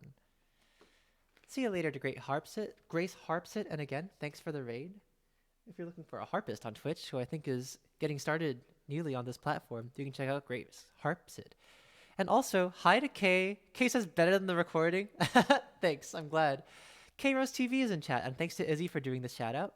Kay is another friend of the stream. He is also a streamer. He plays games like Xenoblade and what's the name of the Evo Saga? Evo?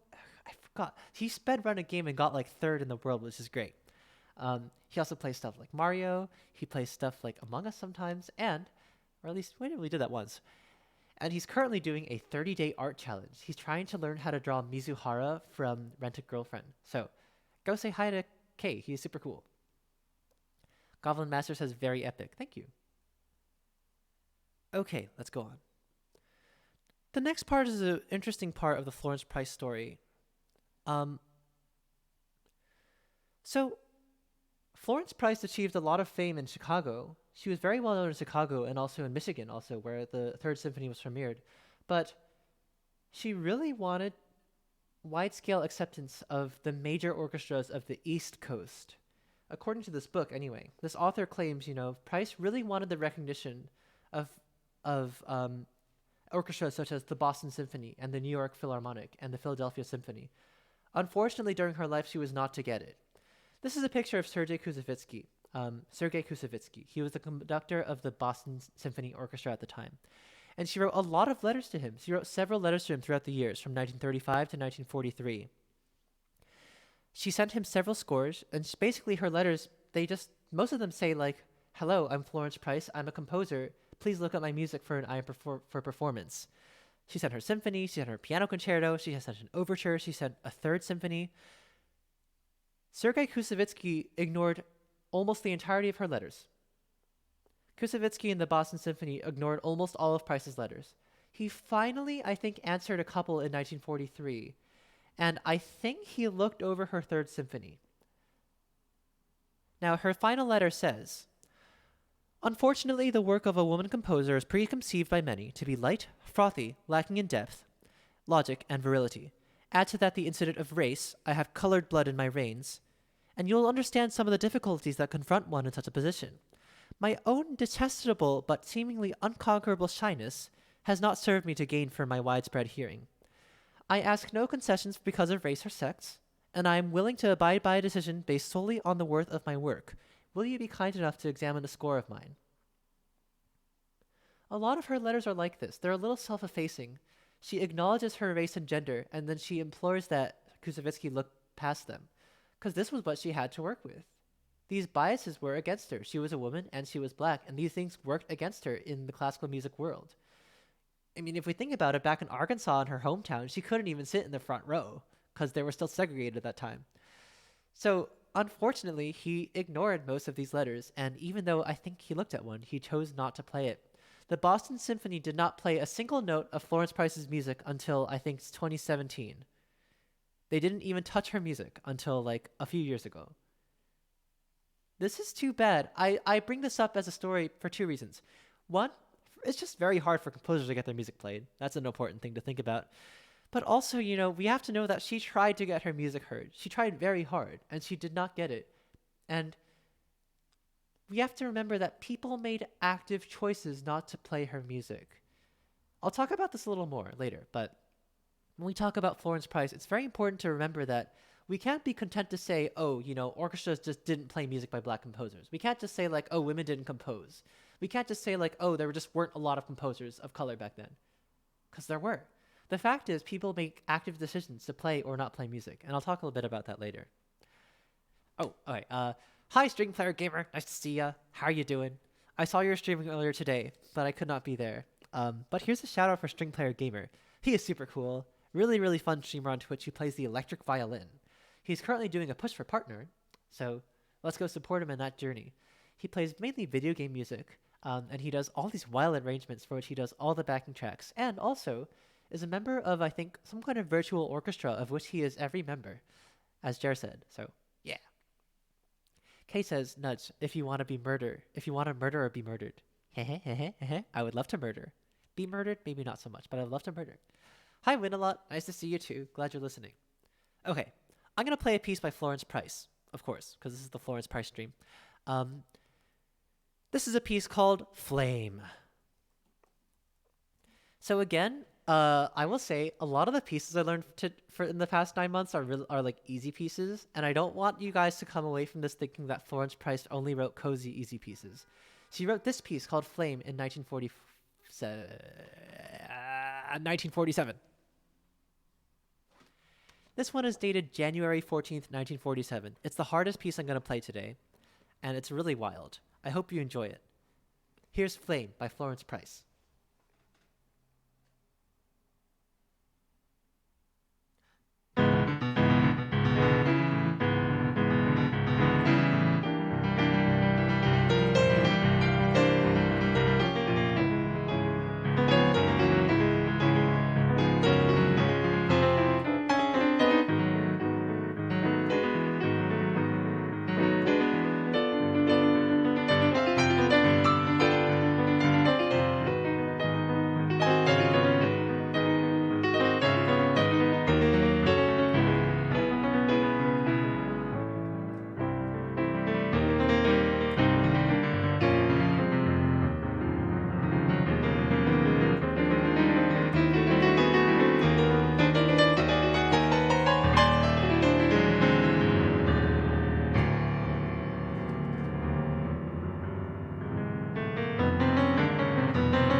My pedal keeps slipping away from me. I practiced this a lot the past few days, and unfortunately a lot of the things I practiced went poorly in this performance. But that is okay. This was Flame by Florence Price. I think this piece is so good. This is about as modern as Florence Price gets. I think this is like the most modern sounding piece I know by her. And it's so good. So I love it. Hello to another Inu fan, and thank you for the raid.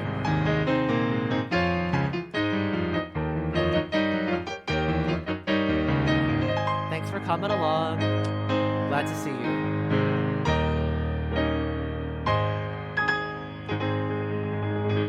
I've been rated by another Inu fan. That's just wild.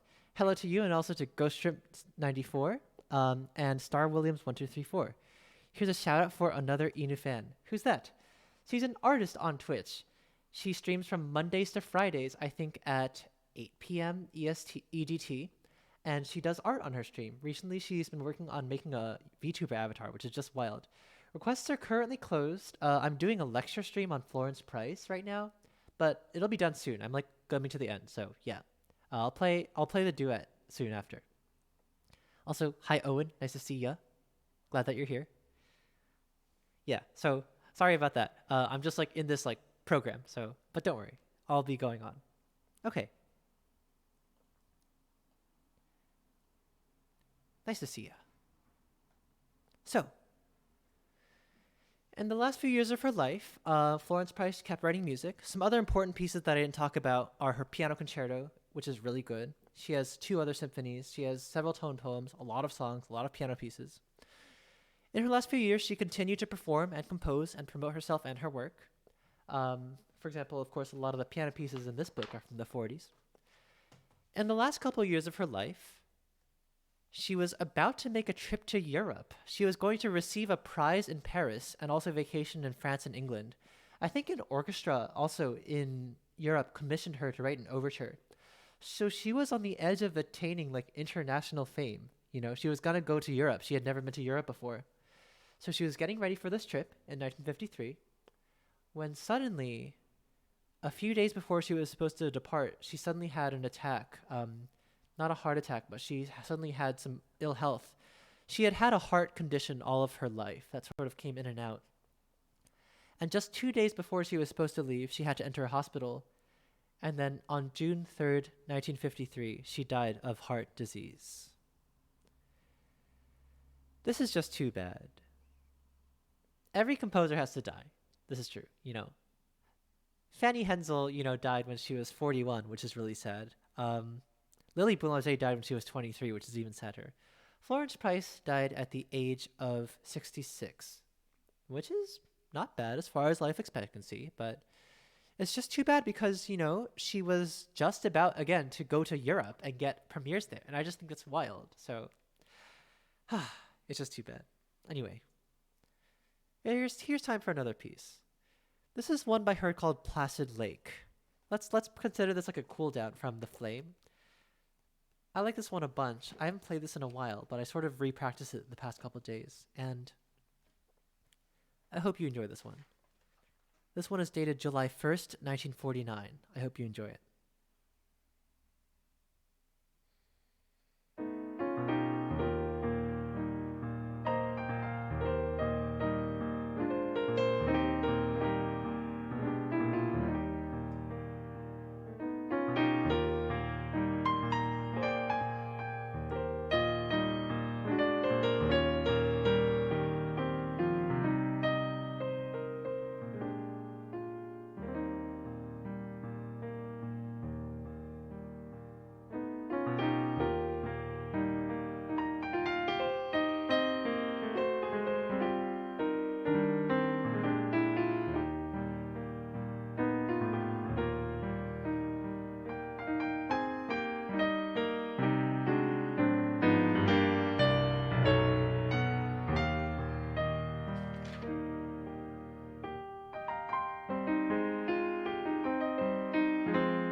This one is dated July 1st, 1949. That was Placid Lake by Florence Price. I really like this one, especially this part.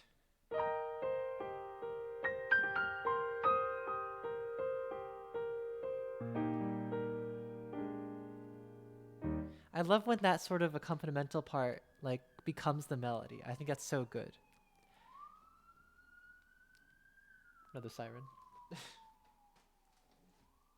All right, don't worry. We're almost done. We're almost done. This is going longer than I thought it would, as it always does. So, let's talk about Florence Price today. After her death, people played her music a lot less. It's not correct to say she was forgotten. A lot of people were still playing her music. A lot of black scholars and musicians were still remembering her and playing her music, but the American mainstream largely kind of did not take notice of her after she died in 1953. In 2009, this very, very remarkable thing happened. Some property appraisers or something, or one of those people who go to houses and fix them up, I think. They were looking at this totally abandoned house in St. Anne, Illinois. It's on the outskirts of Chicago. This very old, dilapidated house had been waterlogged, someone had robbed it, and strewn. And so they found a bunch of manuscripts, a bunch of musical manuscripts, tons of musical papers. And they all had the name Florence B. Price on them. On the right is one of them. That's Symphony Number 4. This symphony was never performed. Symphony number four was never performed in her life. I actually contacted a musicologist named Doug Shadle, and he told me that she apparently did write a letter to an orchestra asking them to play it. But it was never performed. No one had ever played the symphony. And it was literally decaying in a house. It was just sitting around in this random house. Apparently it used to be Florence Price's summer house, but it was just, just sitting open to the elements. And again, apparently someone robbed it and had strewn a bunch of papers around. This piece, 2 entire violin concertos, a bunch of piano pieces, including a lot of the pieces I think that ended up in these collections. These could have been lost. It is entirely possible that half or more of the pieces I played today, we just would not have because, again, they were literally decaying in a house, a random house. And it's a remarkable... Inu says, I'm not feeling my best, so I'm going to get some medicine and lie down, but I'll be listening to your beautiful music. Aw. I'm sorry to hear you're not well, but please take care. Do take care of yourself, and I'll see you around, I'm sure. I'll play duet for you another time, okay? Thanks for stopping by. Anyway, this happened. It was really great. We discovered a lot of her music, and that music has since been recorded. The 4th Symphony got its premiere with the Fort Smith Symphony a few years ago, and that's great. I'm really happy about it. Another thing that happened, there was this big New Yorker article about her, and then another one, I think, in some other newspaper. And so in recent years, there's been another big upsurge of interest in Florence Price and her work and her life, We see performances of her music happening actually for real. The Boston Symphony played 3 movements from her 3rd Symphony. And also, I think, her string quartet recently. Now, this is very important, but I'm going to quote an article. There's an article that I really like. It's called What I Wish Everyone Knew About Florence Price. It's by a musicologist named Doug Shadle. And he says, when we tell the Florence Price story, often we tell it like this. She lived from 1887 to 1953 and wrote a lot of music. Something happened to cause her music to fade. And then suddenly there's a big upswelling in interest, and then now she's popular again. He argues in this article that when we say, something happened, we can't just say that. The truth of the situation is that people actively chose not to play her music. This is why I brought the Kusevitsky example earlier. The truth, as he says that we have to acknowledge that classical musicians and orchestra conductors and administrators made active choices not to perform her music, to keep it from being played. Because we can't just content ourselves with language that's on a broader scale, again, we just didn't play music by them. There just weren't a lot of women composers. There just weren't a lot of composers of color. The truth is there were, but people didn't play their music. We don't play their music, even today. We look at the programs of orchestras, and it's not like there isn't a wealth of music by female composers out there. There is less, sure, but there is quite a lot, and that doesn't get reflected in the music that we play. The truth is that people make active decisions to play or not play music. And so in this article, he says, I wish people, when they talk about Florence Price, made that distinction. He also says, when we talk about how her music could have been lost, it's not just that it could have been lost. It's that historians and musicians have not done the work to preserve the music of these composers. The story of Florence Price's music almost being lost is not a unique one. We can think about Nora Holt, for example. I mentioned her earlier. She was another composer based in Chicago, another black woman. Only 2 or 3 works by Nora Holt survive today. She wrote over 100 pieces.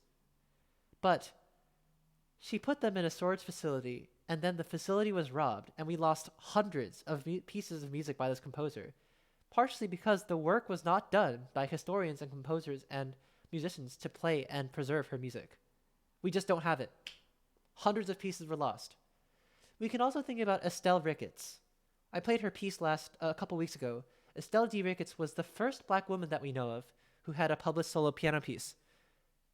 We know literally like 3 things about her life. We have literally 1 piece by her that exists. And this isn't because, she wasn't writing music or living. It's because the work has not been done to document this tradition of black composers. Historians did not do the work to preserve the lives of these people and the music of these people. We have to talk about these people in a way that assigns responsibility.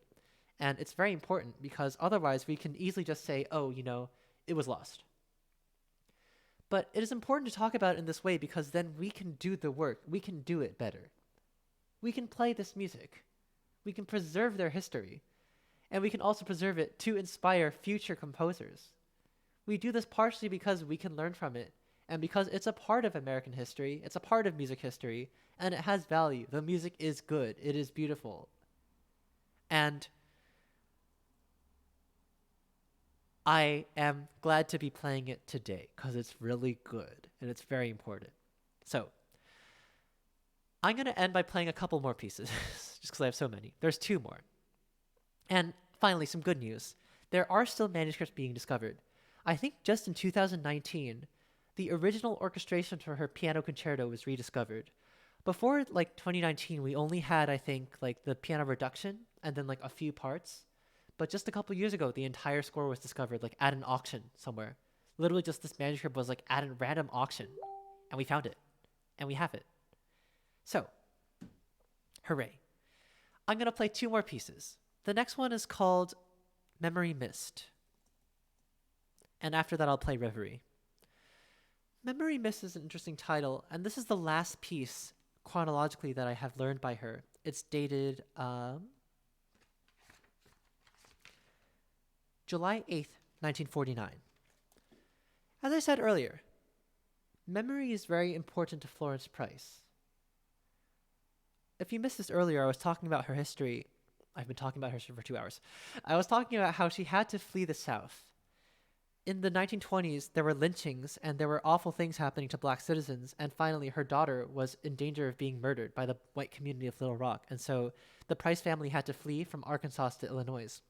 But she never stopped writing about the South. And I think memory is very, very important to her music. This is a piece called Memory Mist. Notably, it says it's dedicated to my daughter, Edith. When we think about memory, Florence Price is dead.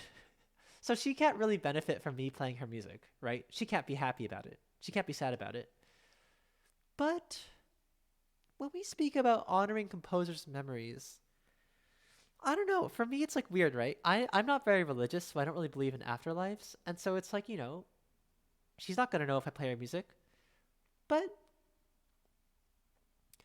I still think it is important to remember her.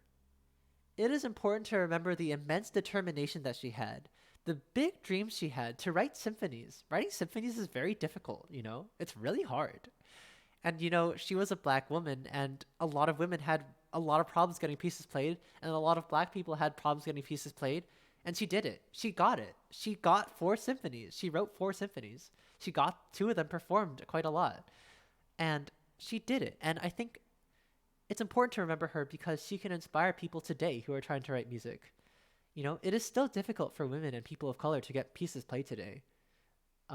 But she did it. She tried so hard. She worked so hard. She completed a double major in 3 years somehow. Huh? That's doing 3 times the work time-wise.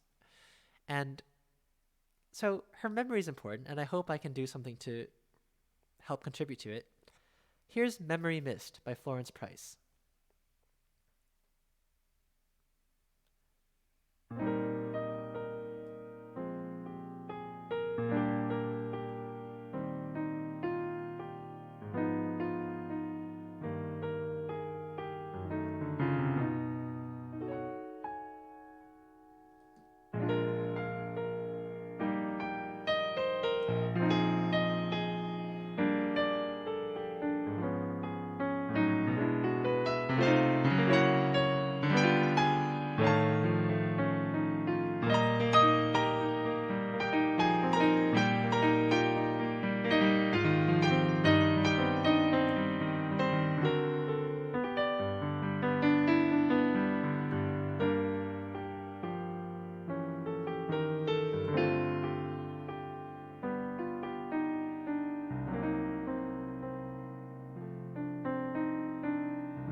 This was a piece by Florence Price called Memory Mist.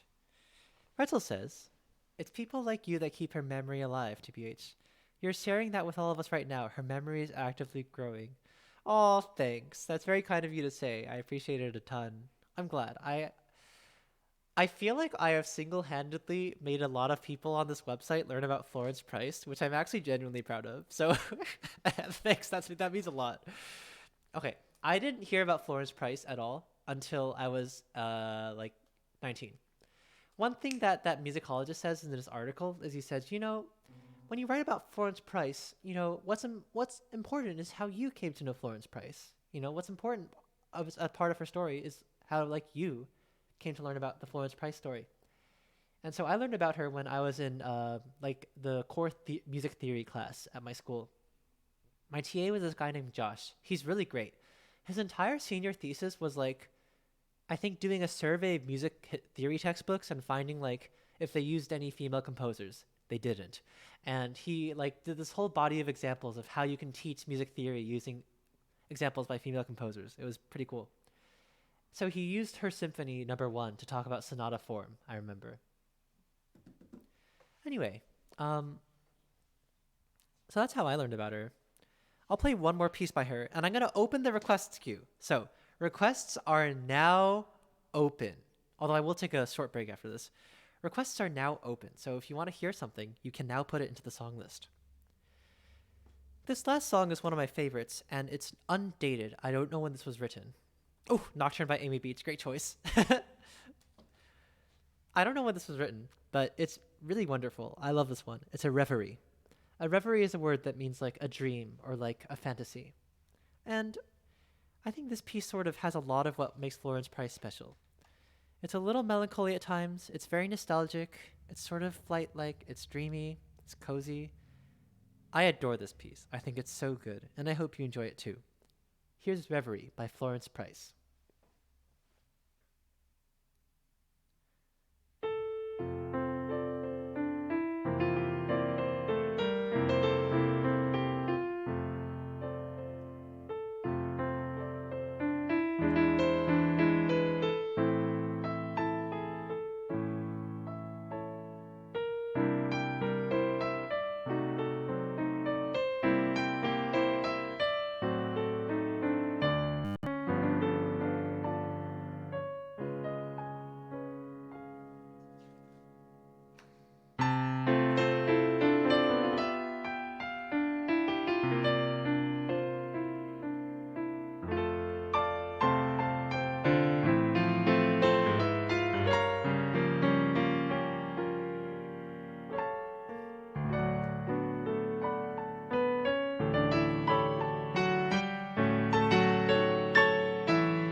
And that's all the pieces I know how to play by Florence Price.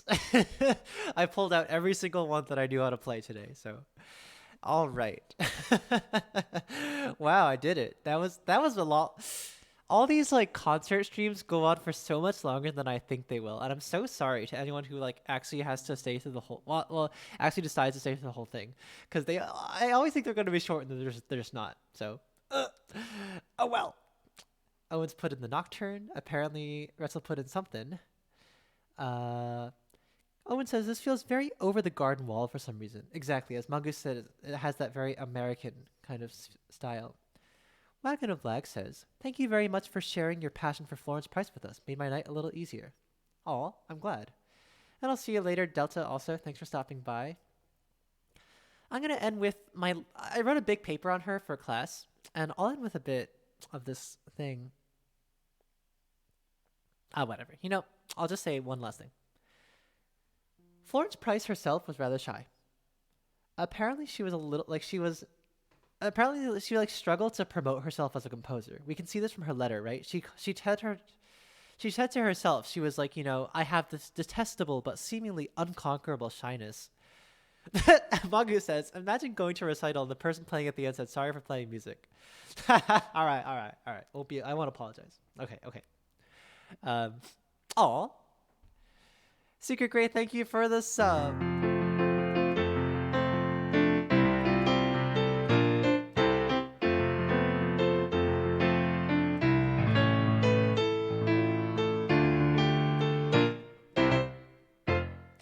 Thank you for the sub. I'm glad. Oh yeah, I forgot to say thanks for the follow to Ziola Azuthra. Hope I'm pronouncing this correctly, but thank you for the follow. Thanks to Secret Grey for the sub. You are now a 4-month subscriber, and I appreciate it a bunch. Thanks for being around. Anyway, Florence Price was shy, but maybe this was true like in her words and her personal demeanor.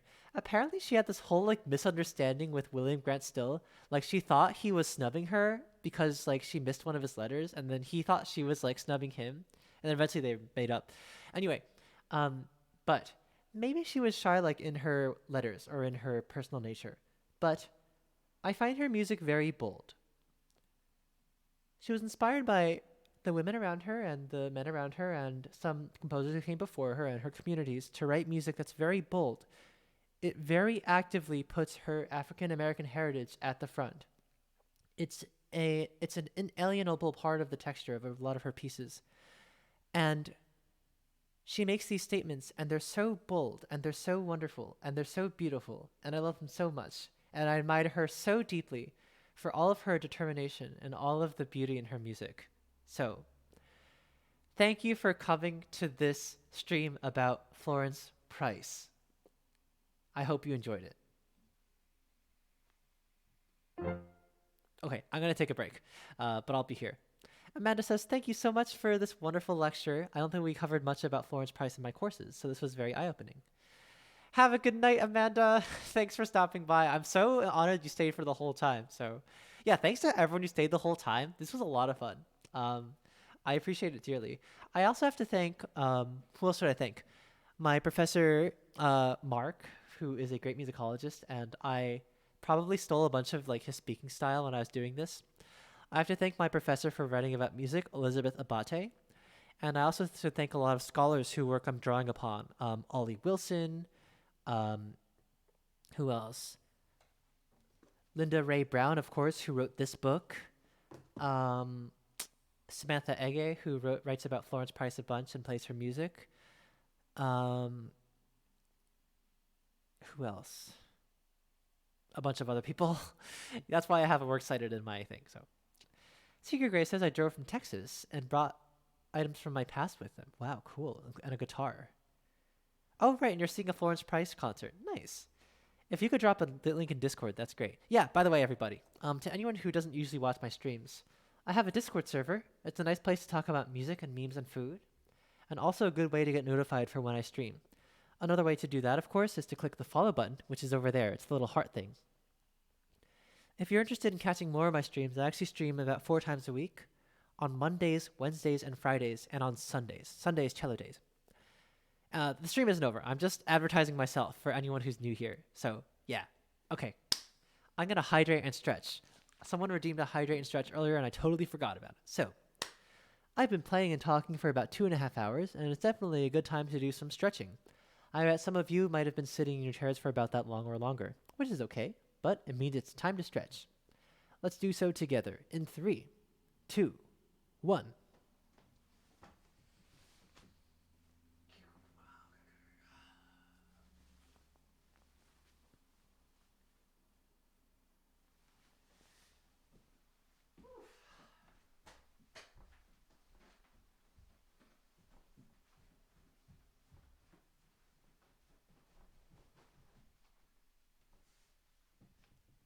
Wow.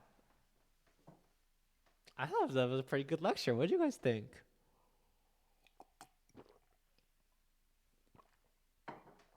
If I did this in real life, I would probably make it like about half as long and play like half as much music and talk half as much. By the way, there's this thing called Price Fest, which is happening in August. It's like this virtual Florence Price festival. If you're interested, you let me put the link in chat. I know very little about it, and there's very little information about it right now, but I think it is happening. It's this August. So, yeah.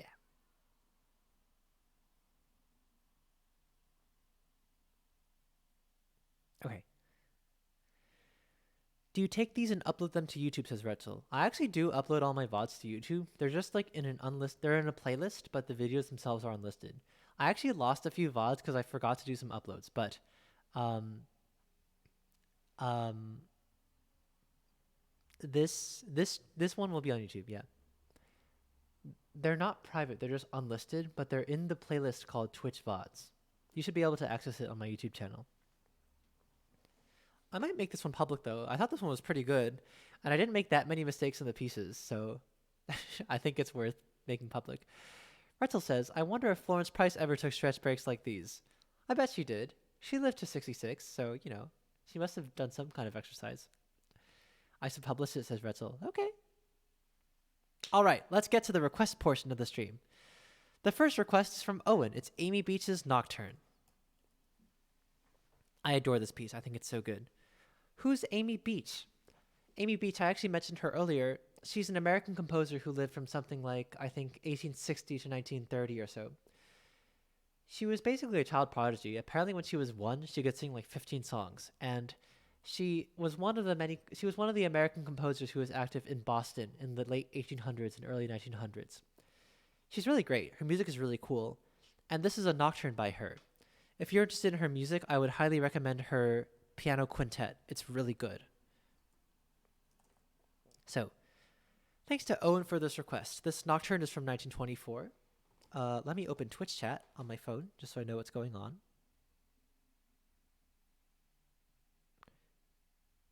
All right, cool. Here's a nocturne. I think this piece is so good, and I hope you enjoy it too. Let's go. Also, hi, Callie. Nice to see ya. How's it going? Let's do it.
This piece is so good. I love this part.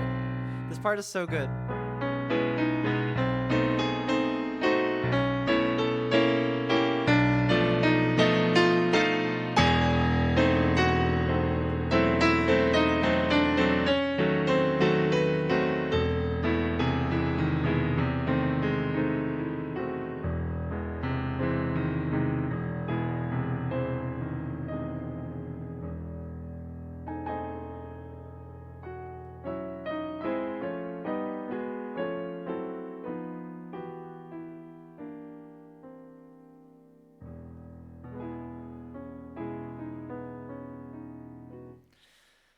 Just this piece is so magical. Like every time I say this, every time I play this piece, I say the exact same thing. It's that sort of very late romantic, super chromatic, but still tonal thing that I'm a sucker for, and I love it. Hi, C-flat. How's it going? Hope you're doing well. I'm having a good evening. Fake learn is not supposed to be there. I should get rid of it. Fake learn. Fake learn is just like a test reward that I did because I'm deleting fake learn, by the way. I was trying to test out how the song list worked because the live learn is able to break queue limits, and I'm not sure why. So I was testing it out with suikunkun, and like I couldn't fix the issue. And I put a bug report in the song list Discord, but I probably need to get some screenshots just so they know exactly what I'm dealing with. And so fake learn is not real, but congratulations to Libra Time for being the only person to ever redeem fake learn. I'm proud of you. Besides me, I redeemed it a few times. Okay. Retzel is asking me to play this Imgur picture, so I'm going to share this with you guys, actually. Give me a second. Okay, guys, let's do this together. I'm going to do this rhythm guide with all of you. So, give me a second.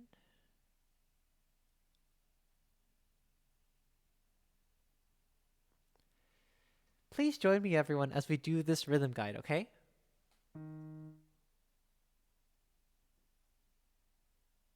Oh, wait, for some reason it's not capturing the bottom. Let's see. How do I get it to capture the bottom? Okay, whatever, you can just go to it. All right, let's do it. Are you ready? Let's go. 2, 3, 4. I'll do each one twice, okay? Hot dog. Hot dog. Grape soda. Grape soda. Apple pie. Apple pie. Hot fudge sundae. Hot fudge sundae.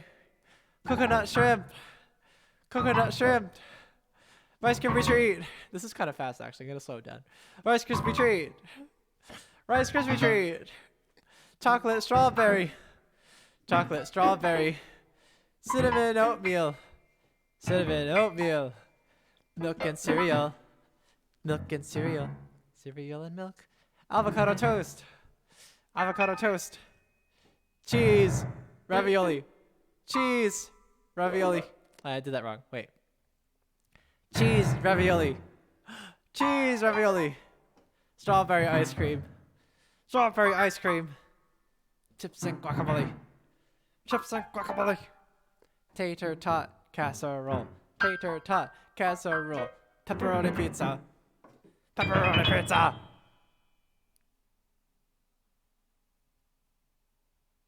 Okay, well that was fun.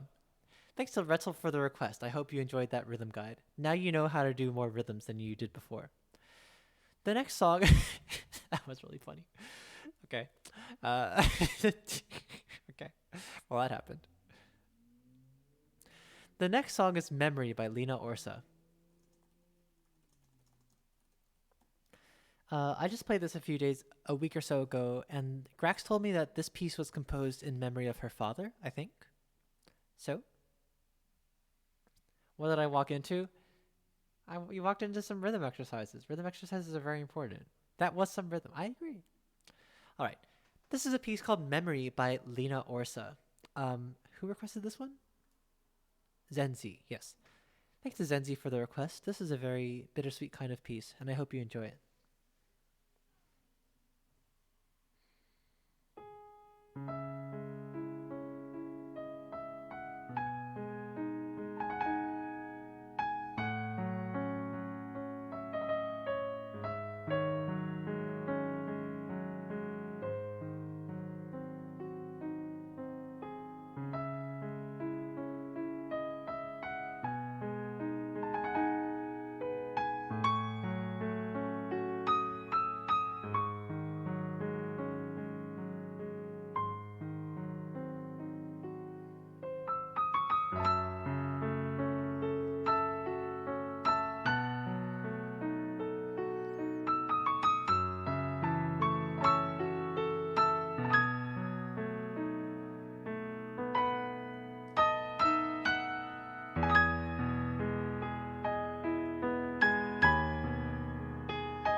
Owen, this reminds me.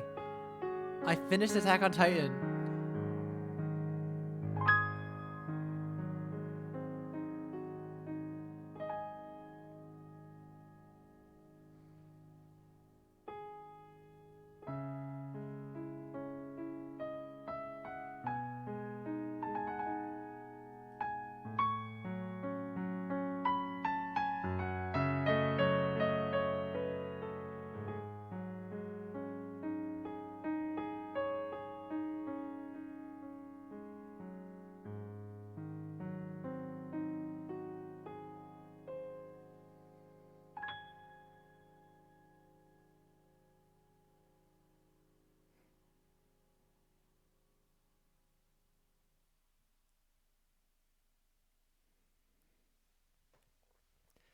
This is a piece called Memory by Lena Orsa.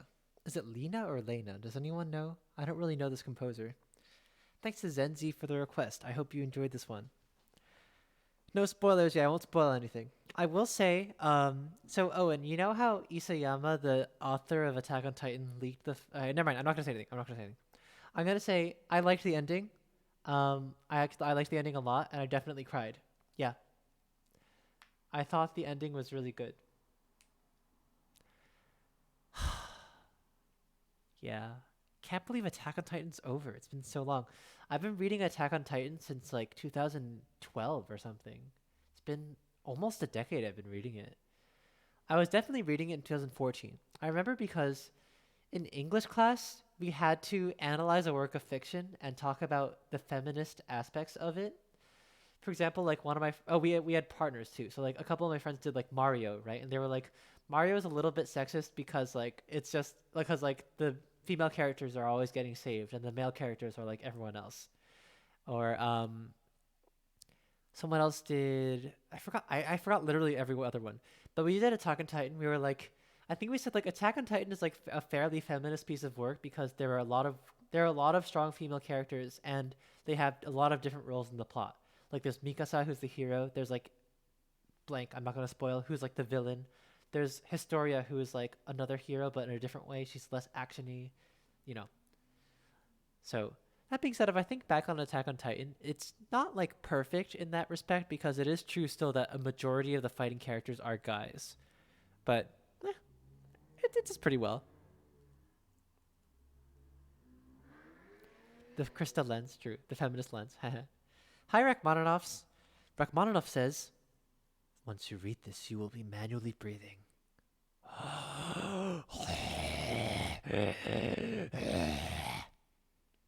Yeah, Historia is my favorite character. The one thing I'm really sad about in Attack on Titan, this isn't that much of a spoiler, but Historia was my favorite character, and then she does like absolutely nothing for the last like 50 chapters. She does like literally nothing, which is just such a bummer because I loved her character. I thought she was the best character in that comic, and then she just does absolutely nothing. I'm so sad about that. That's not much of a spoiler. Don't worry. Okay, GSG Stormwalker has used a Q-skip, and this live learn is Crossing Field from Sword Art Online. I've never seen Sword Art Online. I think I've heard this song, though. Maybe not the original, but I've definitely heard it in medleys. I'm so sad about Historia. She was really like the best character. She has such a good character arc, learning how to value herself. Historia learns how to value herself not like for other people, but for herself. She learns how to be selfish. She learns to stop just living because other people tell her to. Oh, sorry, there's a spoiler. All right, I'm spoiling it. Okay, my bad. Okay, I'm gonna stop. Okay, I gotta stop spoiling. But I love Historia. She's my favorite character. Oh my god. Okay. Sorry, but thank you for the bits.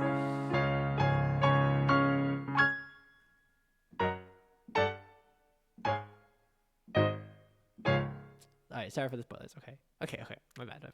I just can't stop myself from talking about how much I love Historia. She's such a good character. Alright. The next song is Crossing Field from Sword Art Online. Thanks to Stormwalker for the request. Let's go.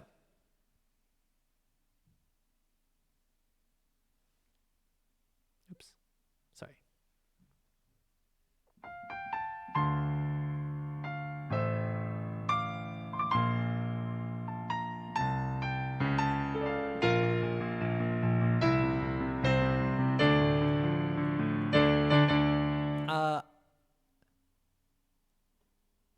This arrangement is throwing me off because it's actually off by a half bar. I'm gonna look for another one. It's supposed to have a 2-beat pickup, but this one starts on beat 1 and then it like doesn't go back to the correct thing. So I'm gonna use this one. This one looks pretty good.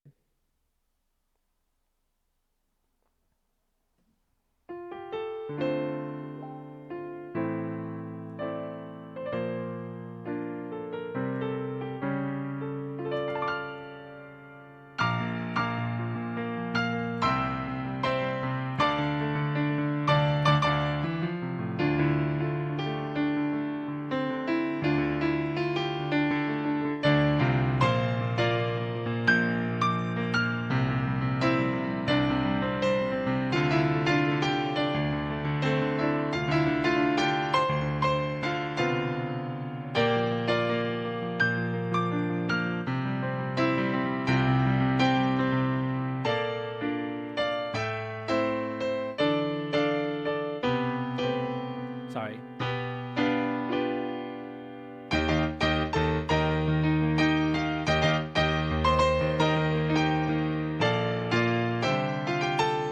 Sorry, wait. 1, 2.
Nice. A few trip ups there. This isn't the easiest, but I enjoyed it. I I have a very faint memory of it. Da, da, da, da,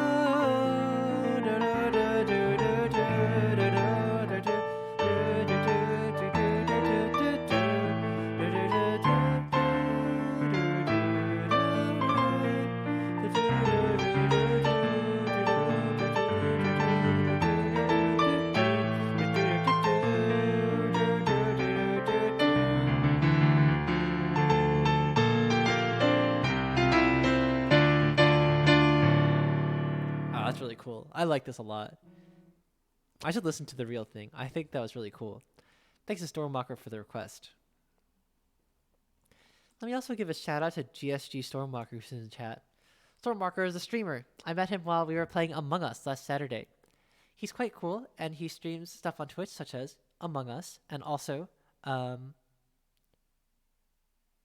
Dungeons and Dragons, D&D, and Forager, and Call of Duty. So, go say hello. GSG_Stormwalker.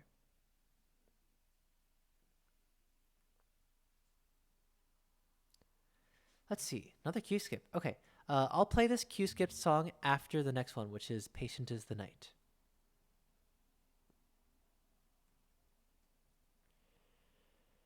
The new map is wild, says Callie. The new map is wild. It's so gigantic. I think it's honestly 10 people might be too small for that map. I feel like you need 15 because there's just so much space. It's so hard to find bodies.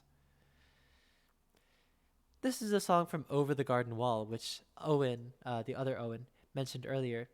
Its Patient is the Night.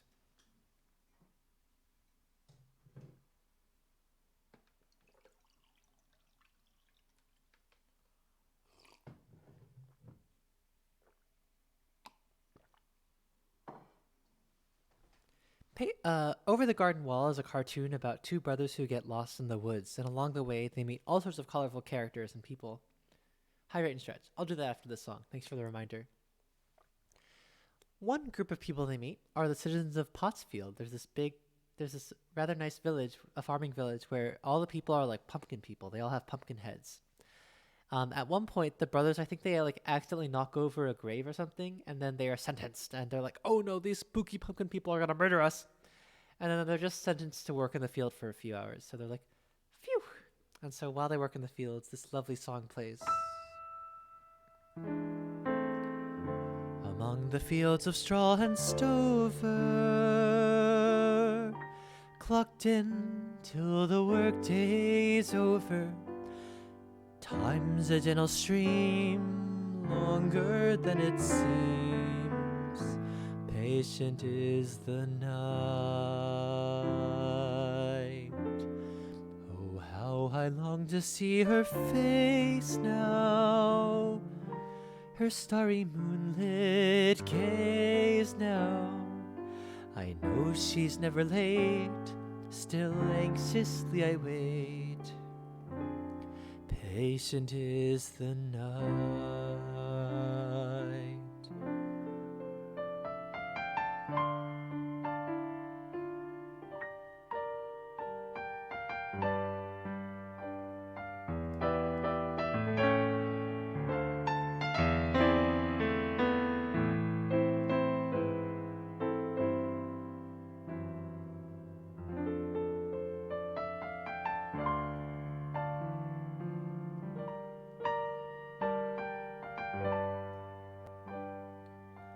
I know she's never late, still anxiously I wait.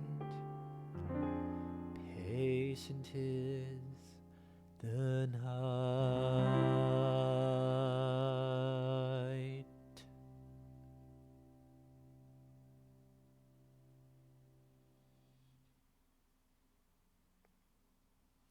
Still a lot of work on my slow tones. I think I haven't quite got it yet.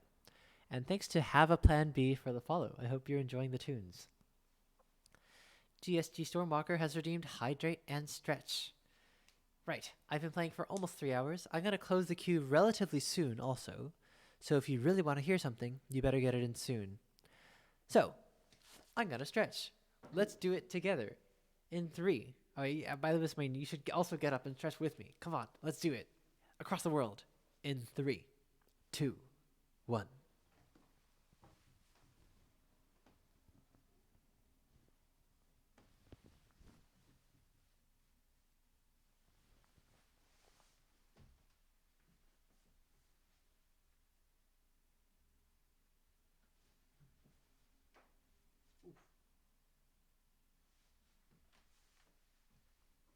I heard some cracks there. Let's see if I back cracks if I do this.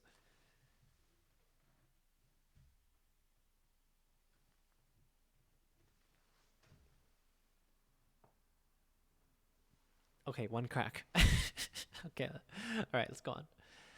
The next song is another Q skip. What's this? Oh wait, I just did crossing field. All right, I already did this. The next song is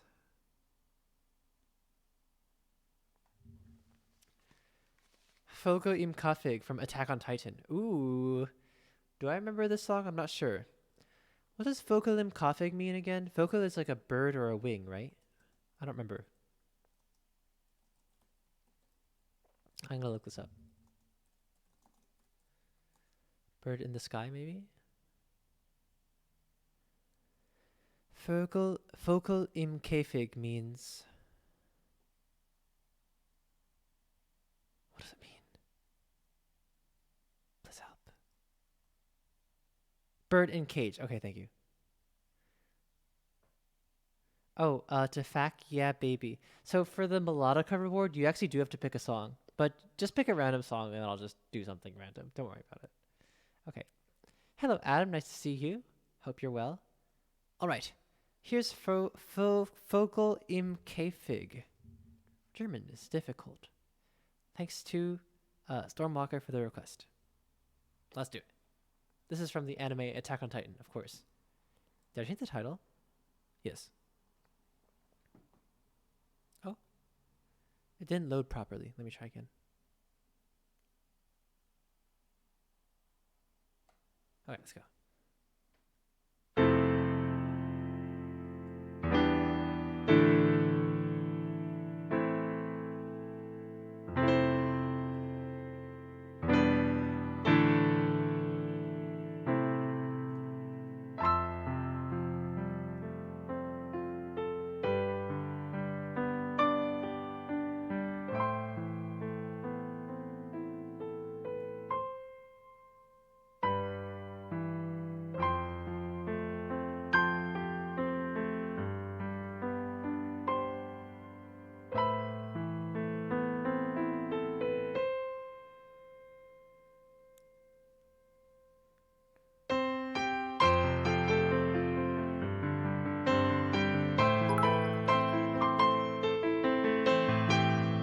Thank you.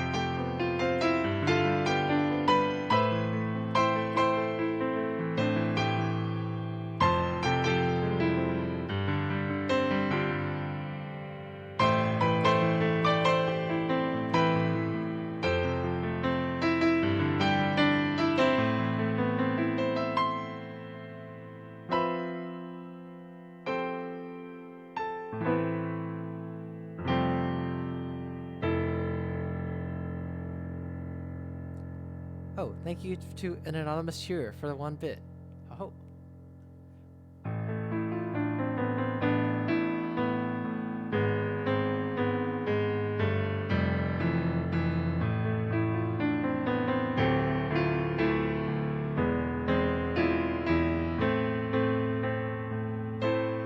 This sounds very familiar, but I don't really remember this track.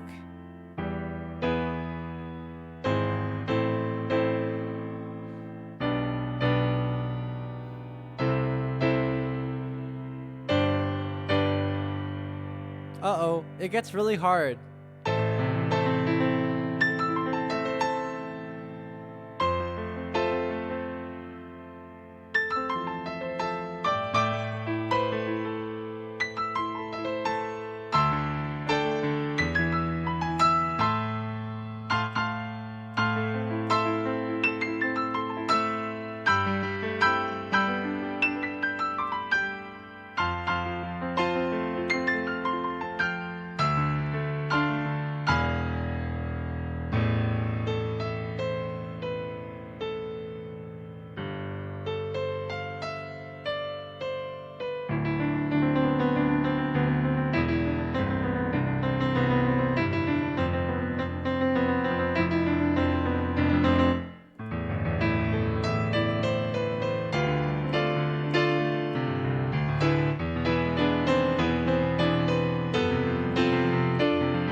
Uh...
Oi, oi, oi, oi. No spoilers. Haha. Okay. I know I'm being hypocritical because I spoiled stuff earlier, but I'm gonna remove this message just because I don't want it to be spoiled.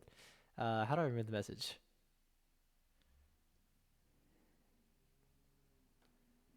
Oh, I'm not in mod view, so I can't remove the are there any mods online who could help me remove the spoiler message? Because I don't have the mod view on. Oopsies. Oi, oi, mate, mate. It's a variation on the UC Big Girl theme. Oh, okay. Gotta make it tough for you, says Stormwalker. There used to be this one person who would like constantly come in here and like just request all these ridiculously difficult pieces, and I would just suffer. But I haven't seen them in a while. Okay, I'm gonna close the queue very soon, probably while I play this song. So if there's anything you really want to hear, you better get into the queue in the next few minutes. This is Beneath the Mask from Persona 5.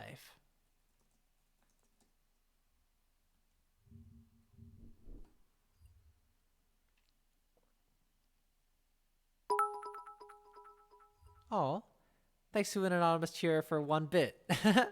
That's 1 penny. I appreciate it a bunch.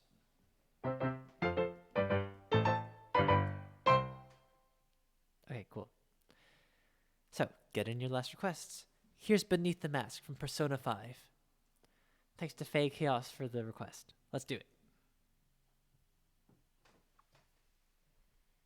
Oh, Unfocused Inia. Thank you for the raid.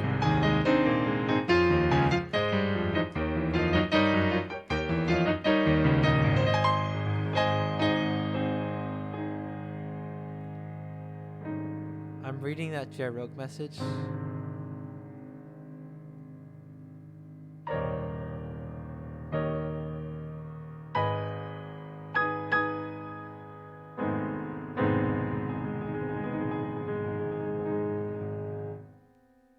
I'm reading that cursed Jer Rogue message, and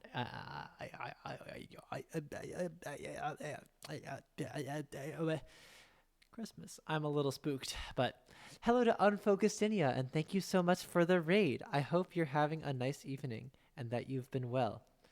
Here's a shout out to Unfocused Inia. We've met in many chats, but I don't think I've visited your stream yet. I hope I do soon. Let me check out your profile. Unfocused Inia, of course, is another streamer on Twitch. They're Nalani, Aka Inia or Dina, or Unfocused, who plays music, makes miniatures, plays video games, and more. Nice. I see you have a ukulele. That's great. And you've also been playing Journey, Animal Crossing, and doing some crafting. Neat. Sorry I haven't said hello to your stream yet, but I will soon. I thank you dearly for the raid and hope you've been well. I just did this gigantic Florence Price lecture, and it was pretty lit. And now I'm just playing requests. So, for anyone who's new here, I'm Julian. I play the piano, and sometimes the cello, and sometimes I sing. Today's piano time. If there's something you want to hear, you can check out the song list, but if it's not there, you can always use a live learn request for 50 points. I'm not going to go for that much longer, so I'm going to close requests relatively soon. But to Inia, if you want to request something, I'd be happy to bump it to the top of the queue, as thanks for the raid.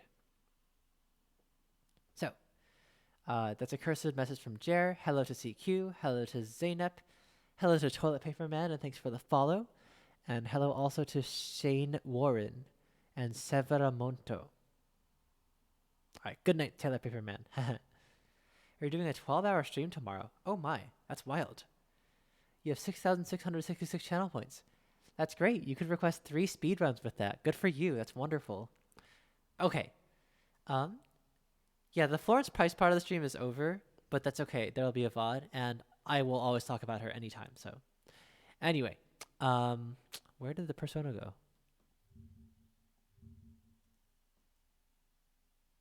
Here it is. Here's Beneath the Mask from Persona 5. Thanks to Faye Chaos for the request. I hope you enjoy.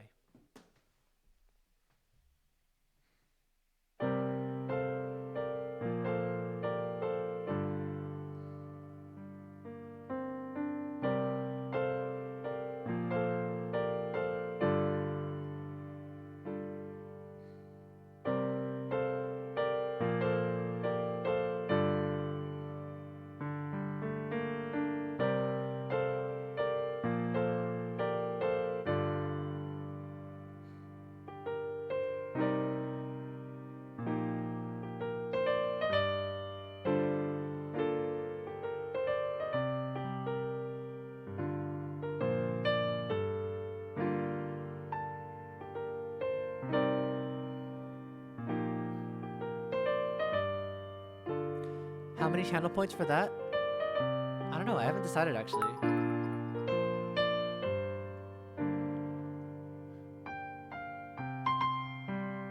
Also, am I doing the swing right?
got lost.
I got distracted by the siren.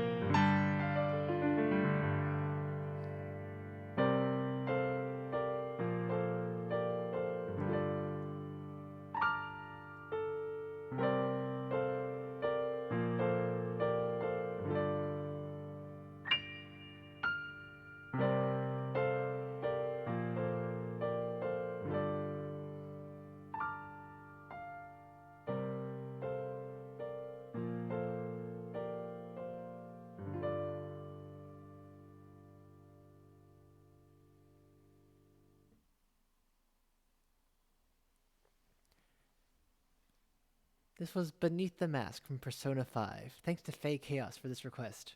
After 3 hours of sitting on this bench, my butt really hurts, so I'm going to go get the pillow.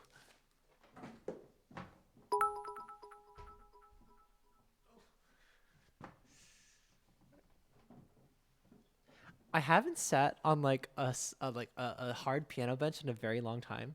So, oh, Zainab. So slinky. Oh, thanks. Thank you for the 100 bits.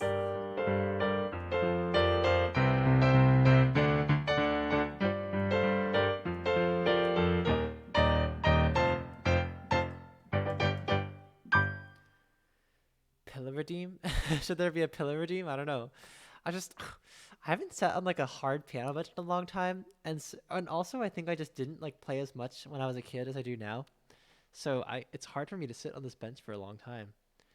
Okay. Hi, Keldon. Nice to see you. String player says, guessing I missed the lecture. Yeah, the lecture was like the first 2.5 hours or so, but that's okay. I'll put the VOD up on YouTube, and it'll be here for 2 weeks, so you won't miss it entirely. Hello to Omar Sikish also.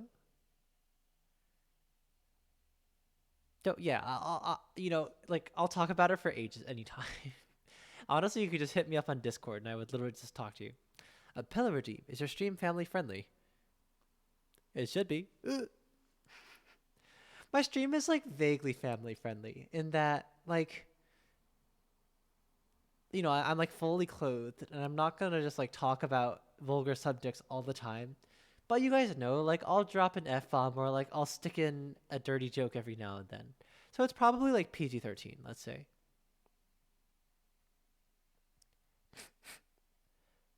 Let's see.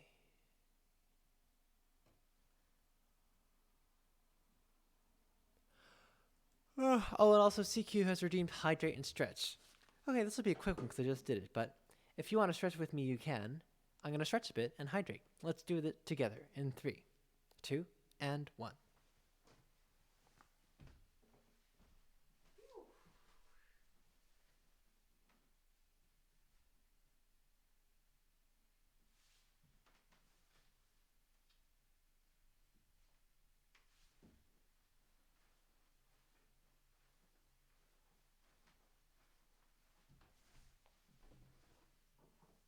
Thank you for the reminder.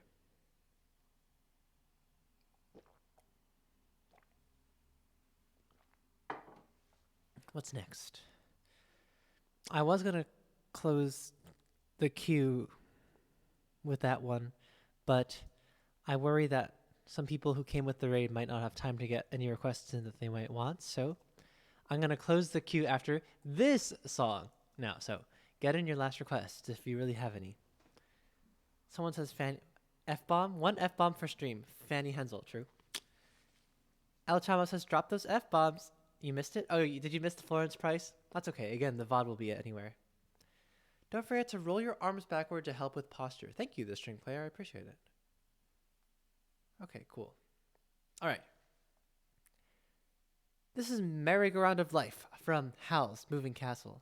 Hello to Saucy I. Nice to see you. Okay. You checked pre-raid. Oh. Yeah, cool. All right. Nice. Let's do it. This is a song I like a lot, and I don't use any particular arrangement. I just kind of riff on this song a bunch. It's weird. I hope you enjoy it. Let's go.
think I need to tighten up this arrangement a little. Maybe I should just actually learn how the piece actually goes instead of just BSing it every time.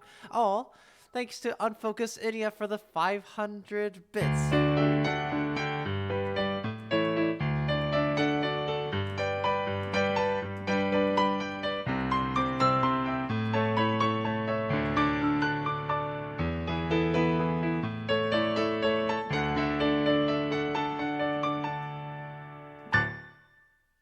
Well, I'm glad you enjoyed it. I don't know. I always just kind of like do something random with this piece. I sort of just kind of go like A B A B A, right? I just kind of like randomly do stuff. It usually works. I'm glad you liked it. Thank you so much for the kind words and also for the bits and also for the raid.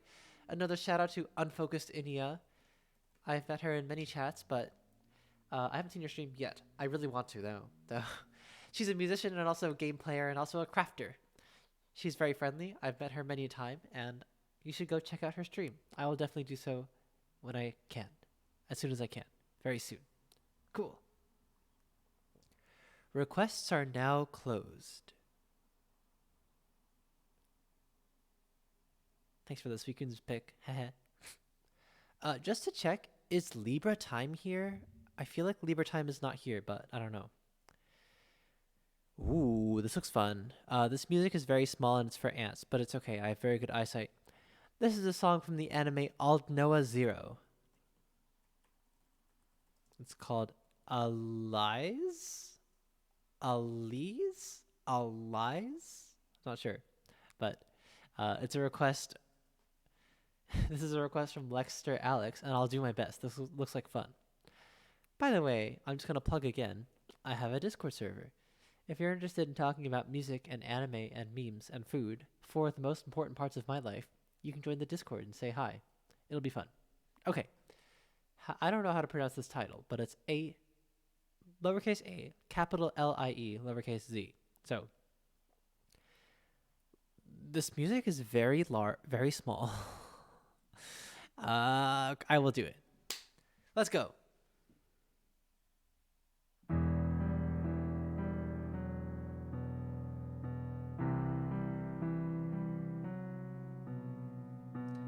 What's my preferred brand of rice cooker? Tatung.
I swear, this is music for ants. It's so small.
Alrighty, this was really fun. This was Elise, not sure how to pronounce, but it's from Lexter Alex. And this is from the anime Aldnoah Zero. Thanks to Lexter Alex for the request. I hope you enjoyed it. Yeah, Owen, your piece was basically next, so thanks for refunding the points. Aw, thanks for the bits. I appreciate it a bunch.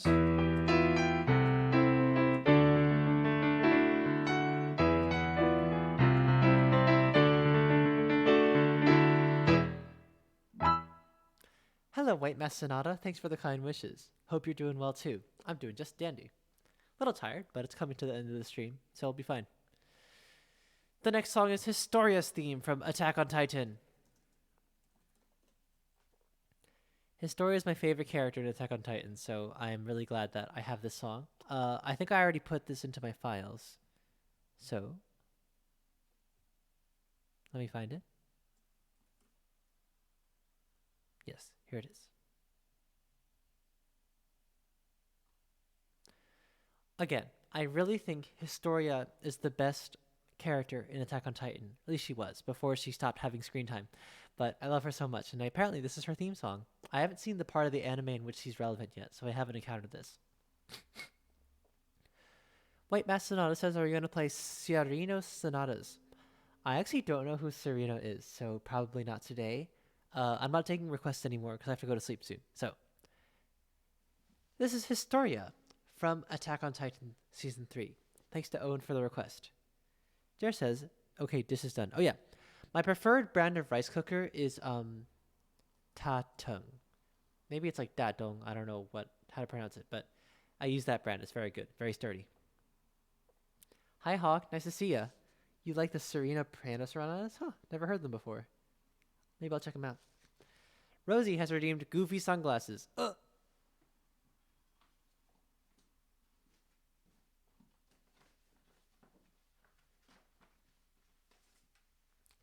Apparently, he's an Italian contemporary composer. He has a Panada sonata made with clusters only. Oh.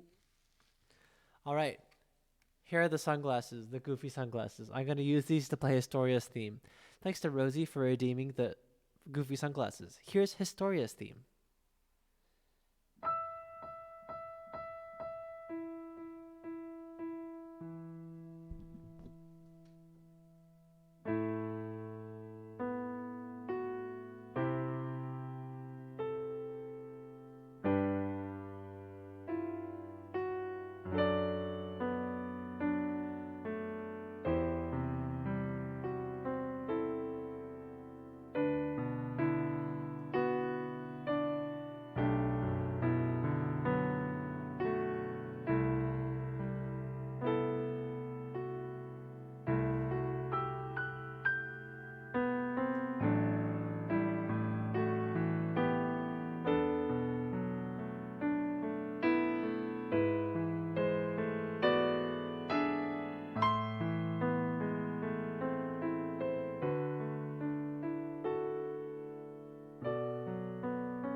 You know what? I forgot that I could have just turned up the brightness on my laptop. I forgot. I could have just turned up the brightness on my laptop. It's so much easier. It's so much easier to read if I just turn up the brightness. I forgot. And I didn't think about that until I was already like 2/3 of the way through. And I couldn't just like stop playing and turn it. Oh, God. Well, that was hard. That was only hard because of the sunglasses, honestly. Thanks to Rosie for the goofy sunglasses redeem. The world is brighter again, and I hope you enjoyed Historia.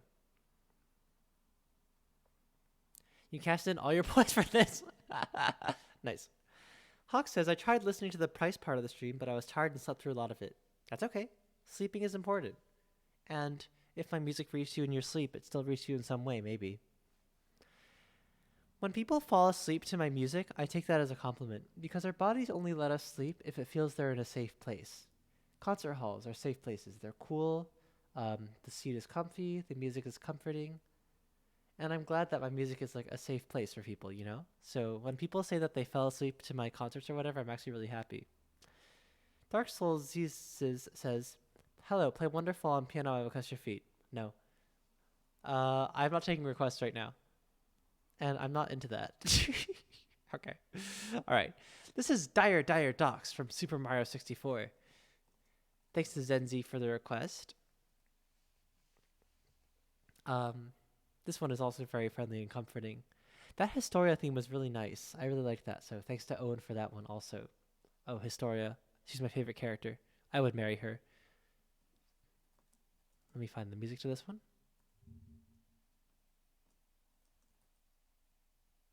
Here it is. Okay, here's Dire Docs from Super Mario 64.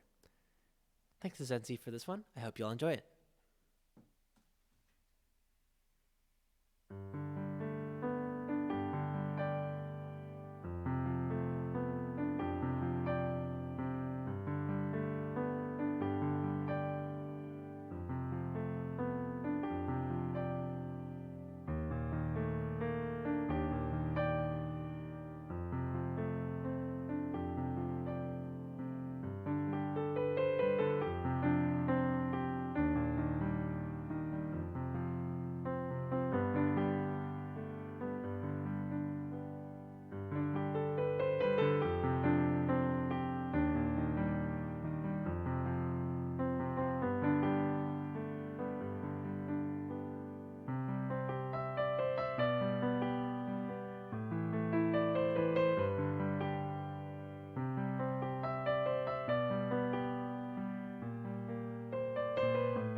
Oh, thanks to Zenzi for the bits.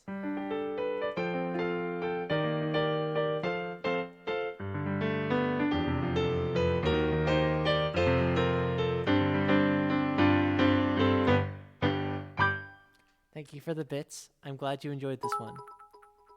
Oh, and thanks to Unfocused India for the 100 bits also.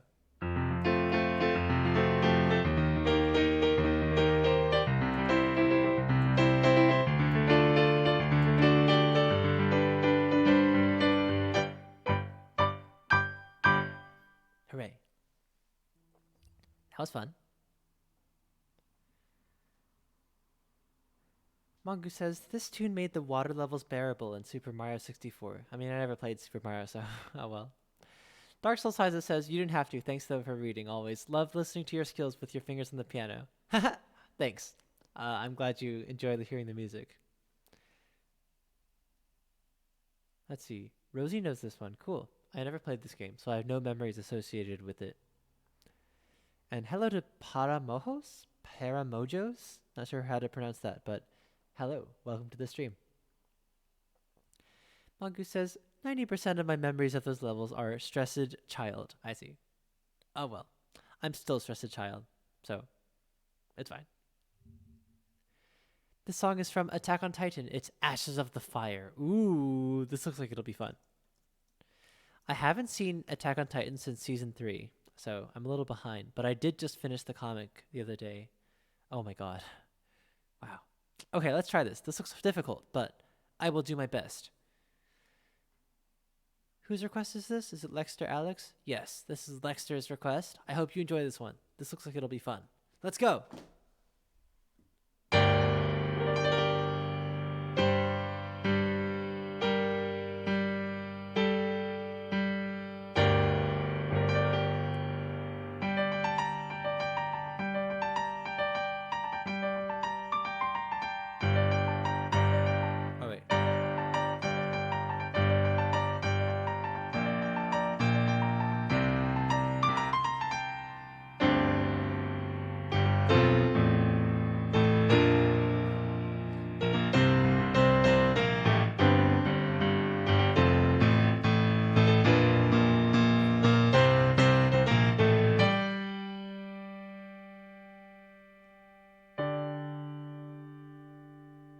The part after this looks really hard, so I'm sort of currently trembling in fear. You can't see it, but I am. Good part. The good thing, this part's easy though. All right, time to suffer.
That was really cool. What's the tempo supposed to be? 1, 2, 3. 1, 2, 3.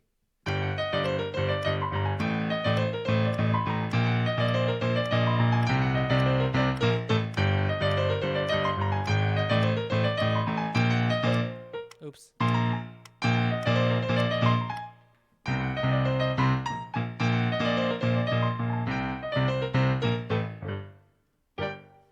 Nice. Alrighty, that was fun. I should really watch the last few seasons. I just haven't gotten around to it. Thanks to Lexter Alex for the request. Hope you liked it.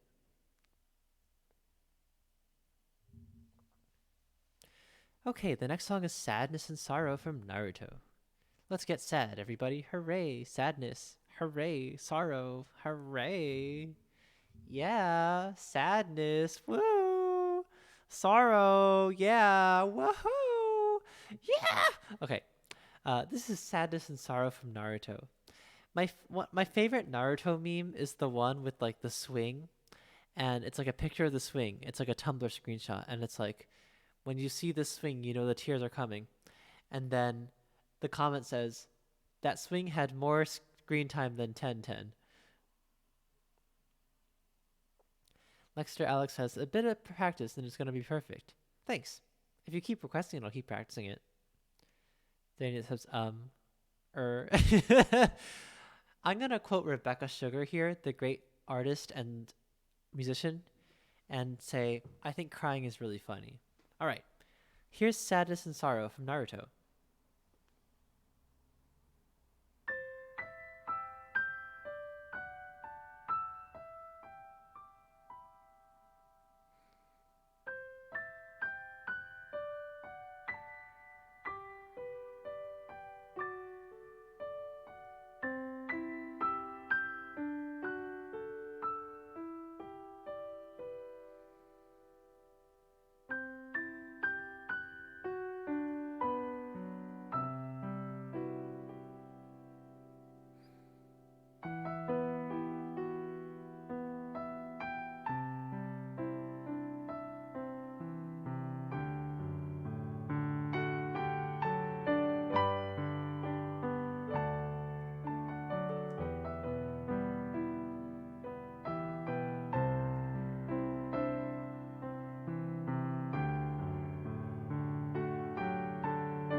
Let me see those suikun cries in the chat.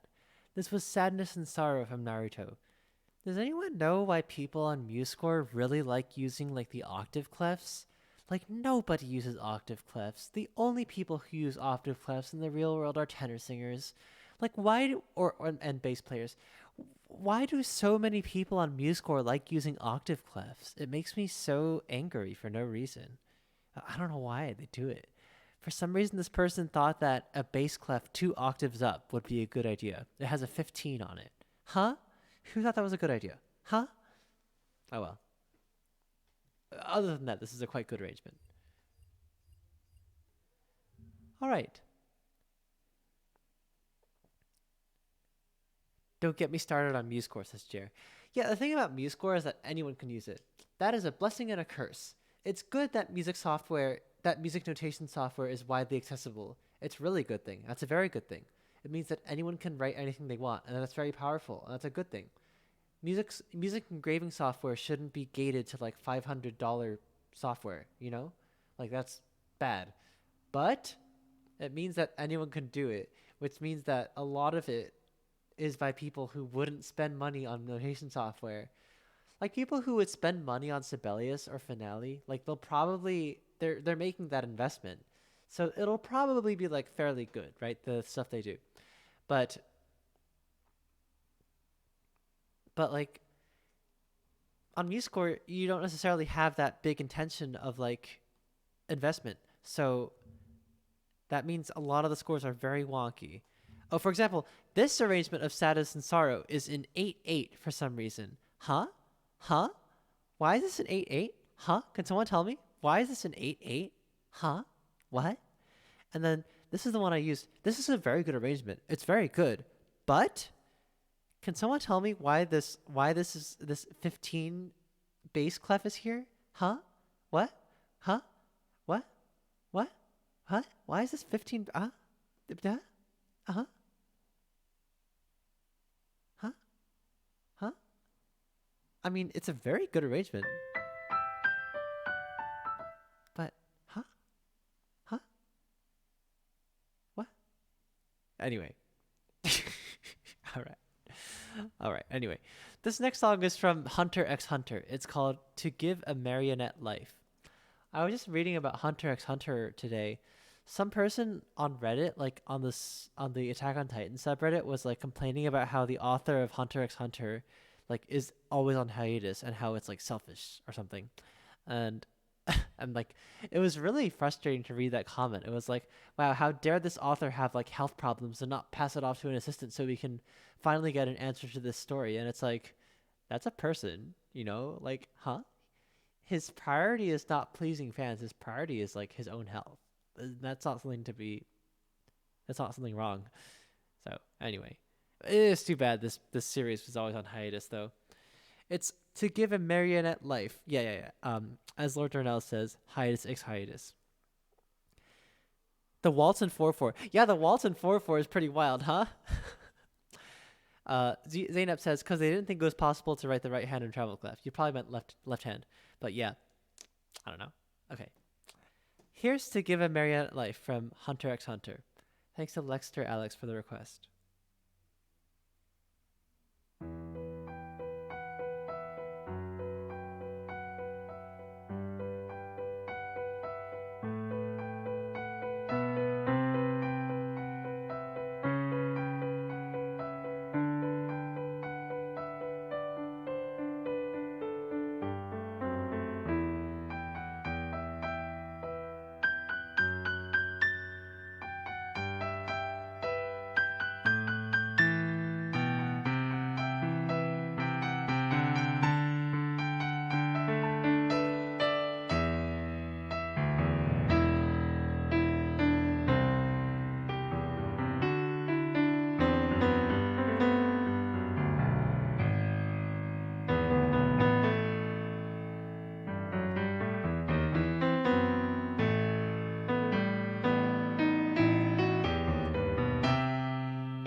Jer has dropped what I assume is a cursed link in chat. This arrangement is also a bit sus. It's just a little hard for me to read because... let me point this out. All right, this is all fine.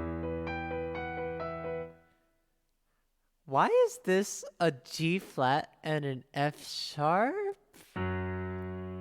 Huh? Huh? What? Huh? Alright. This is fine.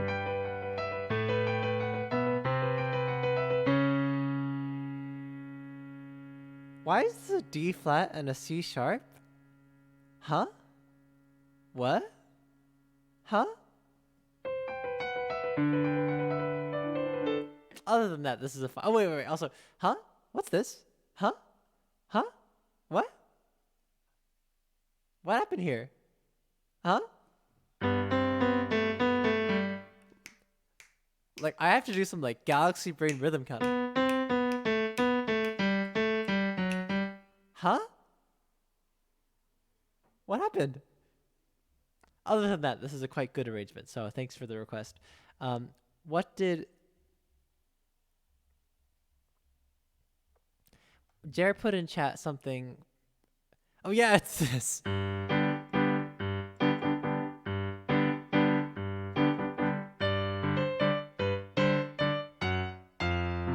I'm gonna play it in 4/4.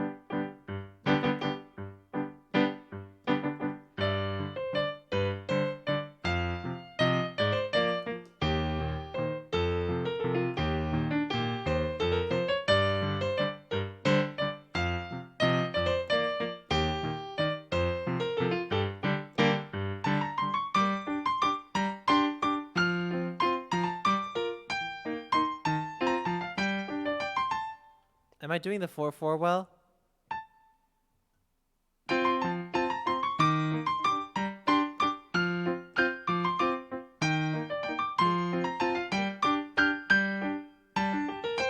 All right, this is wild. That's beautiful. Darnell says people found a new piece by Mozart never heard before, and it was played on his birthday. We got a new Mozart before the next chapter of Hunter x Hunter. Oof! That's too bad. It's like Game of Thrones, right? Like when is the even second last Game of Thrones book gonna come out? Who knows? Zainab says, in all seriousness, from reviewing the suggestions I get for the Washington Metro Gamer Symphony, some people just haven't read that much music or they never paid attention to how things look. Yeah, like arranging music's not easy. And I don't blame people for making mistakes. It's fine. I probably shouldn't be. I'm being a little toxic. I probably shouldn't be so like roasty about this stuff. So my bad. I don't want to make anyone feel like they're noobs. It's a little funny, but whatever. It's fine. Yeah, and it's okay if you can't read music. It doesn't matter. Like if you can enjoy music, that's great. Do you take some revenge on Sui? No, you don't. Okay. As long as it sounds like the piece, let the performer rot, says Owen. I'm rotting.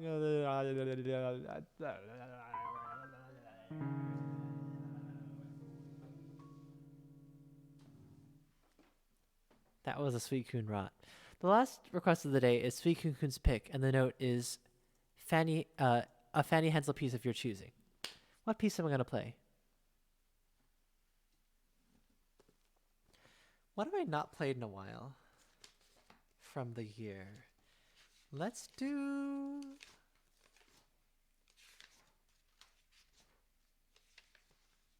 June.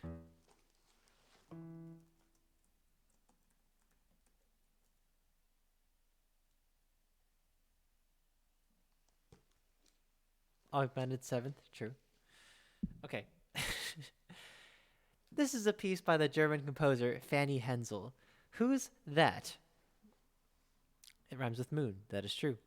Fanny Hensel is a composer who was born in 1805 in Hamburg. From a young age, she was quickly recognized as having great pianistic and compositional talent, and in her life she wrote over 400 pieces of music, mostly for piano or for voice and piano. Oh, and thanks to Paramojos or Paramojos for the follow. Fanny Hensel is great. I love her music. You guys know this. And I'm going to play June from The Year. She wrote this piece, The Year, which has 12 months and one postlude, in 1841. It was a Christmas present for her husband, Wilhelm. And this one is June, which is a serenade. There's a poem for this one. It comes from Goethe's Faust, and it says, do I hear murmuring? Do I hear songs? Do I hear gentle plaints of love? Here's a serenade. June.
This one is such a struggle. I need to practice this some more. I haven't played it in a while, and it's so difficult.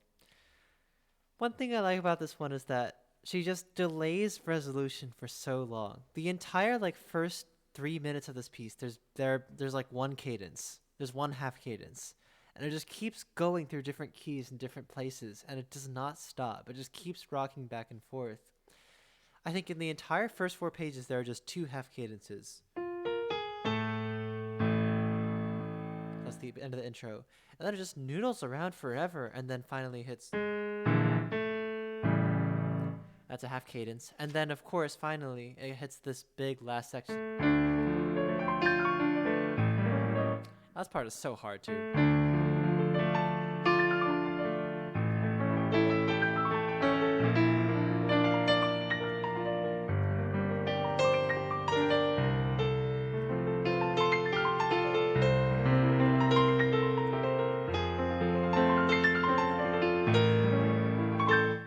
You can probably tell I never practiced arpeggios. Oops. Anyway, thanks to Owen and Mongoose for the nice emotes, and as well as Lester Alex, and also to Zenzi and CQ for the claps, and to Zaynep for the kind words. I'm glad you're enjoying the music. And also to Enya. Hello to Shiker. Unfortunately, there's only one song left, but it's nice to meet you.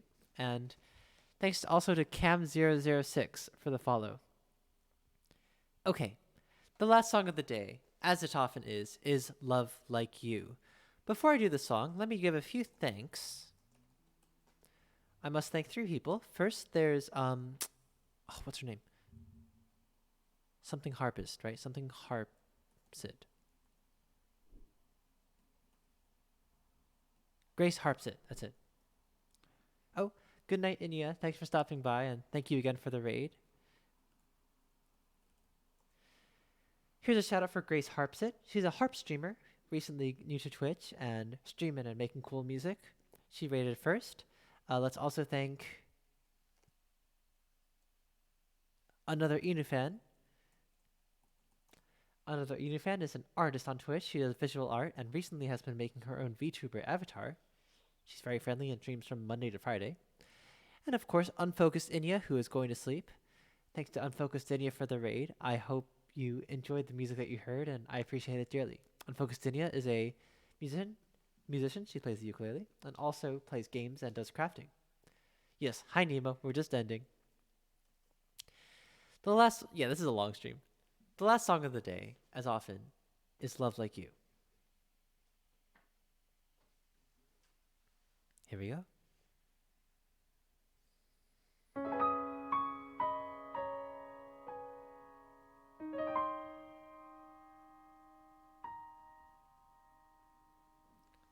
I'm so tired. If I could begin to be half of what you think of me, I could do about anything. I could even learn how to love. When I see the way you act, wondering when I'm coming back, I could do about anything. I could even learn how to love like you.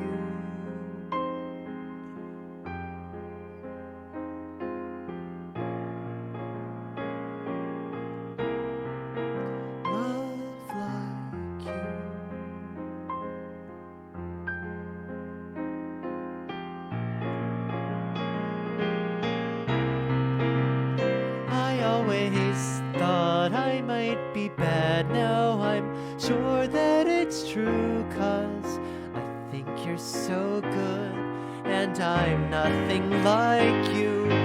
Look at you go, I just adore you. I wish that I knew what makes you think I'm so special.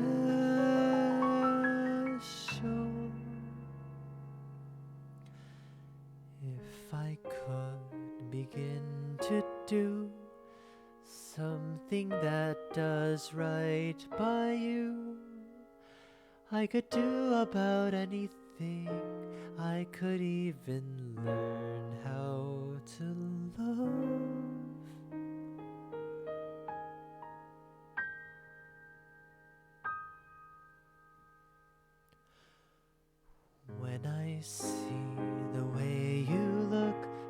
thinking by how long it took. I could do about anything. I could even learn how to love like you. Love like you. Love me like you.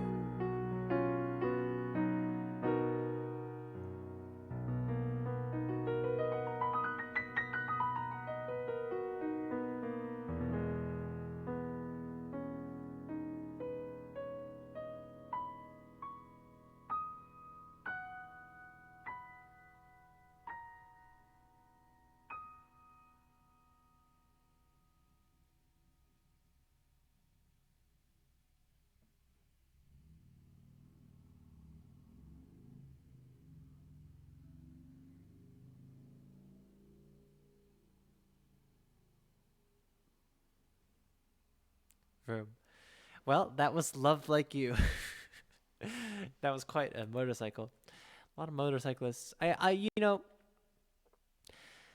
This is a little bit mean of me to say, but I don't really like American motorcyclists because in Taiwan, which is a country that I visit quite often because all my relatives are there, motorcycles are very normal, very ordinary, like they're very, very commonplace. Not the best for the environment or for the driving environment, but there are lots of motorcycles. Like old ladies ride motorcycles. My aunt, who, like she's like middle, she she's older than me, and she rides a motorcycle all over, right? So motorcyclists in Taiwan, like they really use mufflers. Like they're not loud. They just go around and they're really not. They don't like leave their stuff idling just to, like be loud. But in America, a lot of motorcyclists just will like I remember I was in the math department building just studying, and then like this motorcyclist just like was outside the window for like 5 minutes, just going like vroom vroom vroom vroom, just to like show off, and it's like, oh, you're so cool, God, because you're from motorcycle. And so like in America, motorcycle culture is a whole thing. It's not a bad thing. Motorcycle culture is not a bad thing. But the only thing I don't like is how all the motorcyclists have to be like, oh, I have a motorcycle, vroom vroom. Ugh. Sorry, that was my rant about motorcycles. Good night, Zainab. Thank you for stopping by and for hanging out. Um, let's go raid somebody. Don't go just yet, unless you're going to sleep.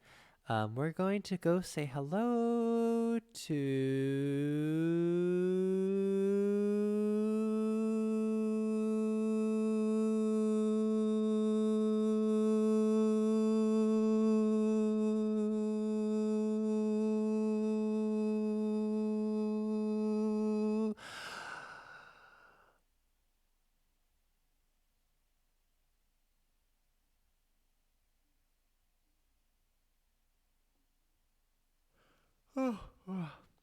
Why don't we say hi to Cheesecake?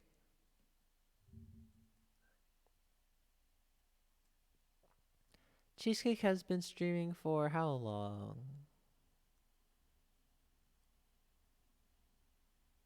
Okay, he's only been going for an hour and a half. That's fine. We're gonna say hello to It's Me Cheesecake. He is a cool streamer on Twitch who's from Brazil, although he speaks English and Portuguese, and he plays the guitar and he sings. He's a lovely voice and a very nice, chill environment. So we're gonna go say hello. Here's the raid call. Hi, Cheesecake. Happy Friday. Suikun Rock. Suikun Fire. Suikun Heart. Oh, I spelled Suikun wrong. Suikun Fire. Suikun Heart. Suikun Yay. That's the raid call. We're gonna say hello to Cheesecake. I'll be back on Sunday at 3 p.m. for all times in Eastern for cello, and then on Monday at 3, and Wednesday at 9 for piano time. Afternoon there. Oh, really? Wild. Where are you? Are you like in the Pacific or something? Let's see. I also have a Discord server. It's a nice place to hang out and chat, so you can click that link in the chat for joining it. You can talk about music and memes and food, and also get notified for when I go live. Of course, another way to do that is to click the follow button, which is over there. We're going to say hello to It's Me Cheesecake. Please, everyone, make sure you over this weekend you get some good rest and eat well and hydrate well. And of course, as always, be kind to yourself and to others. I might cancel the cello stream this Sunday just because I have a lot of homework to do next week. So you might not see me again till Monday. I might cancel Sunday. We'll see. I'll give you an update. For now, let's say hello to Cheesecake. Bye y'all, bye Lexter, bye Zenzi, bye CQ, bye to Zaynep, Bye to Mongoose. Bye to Hawk. Bye to Nemo. Bye to Winalot if he's still lurking. Bye to Inia. Bye to Shiker. Bye to Owen. Bye to Dornelis. Bye to Jer. And bye to anyone else who's still hanging around. I will see you later. Good night. A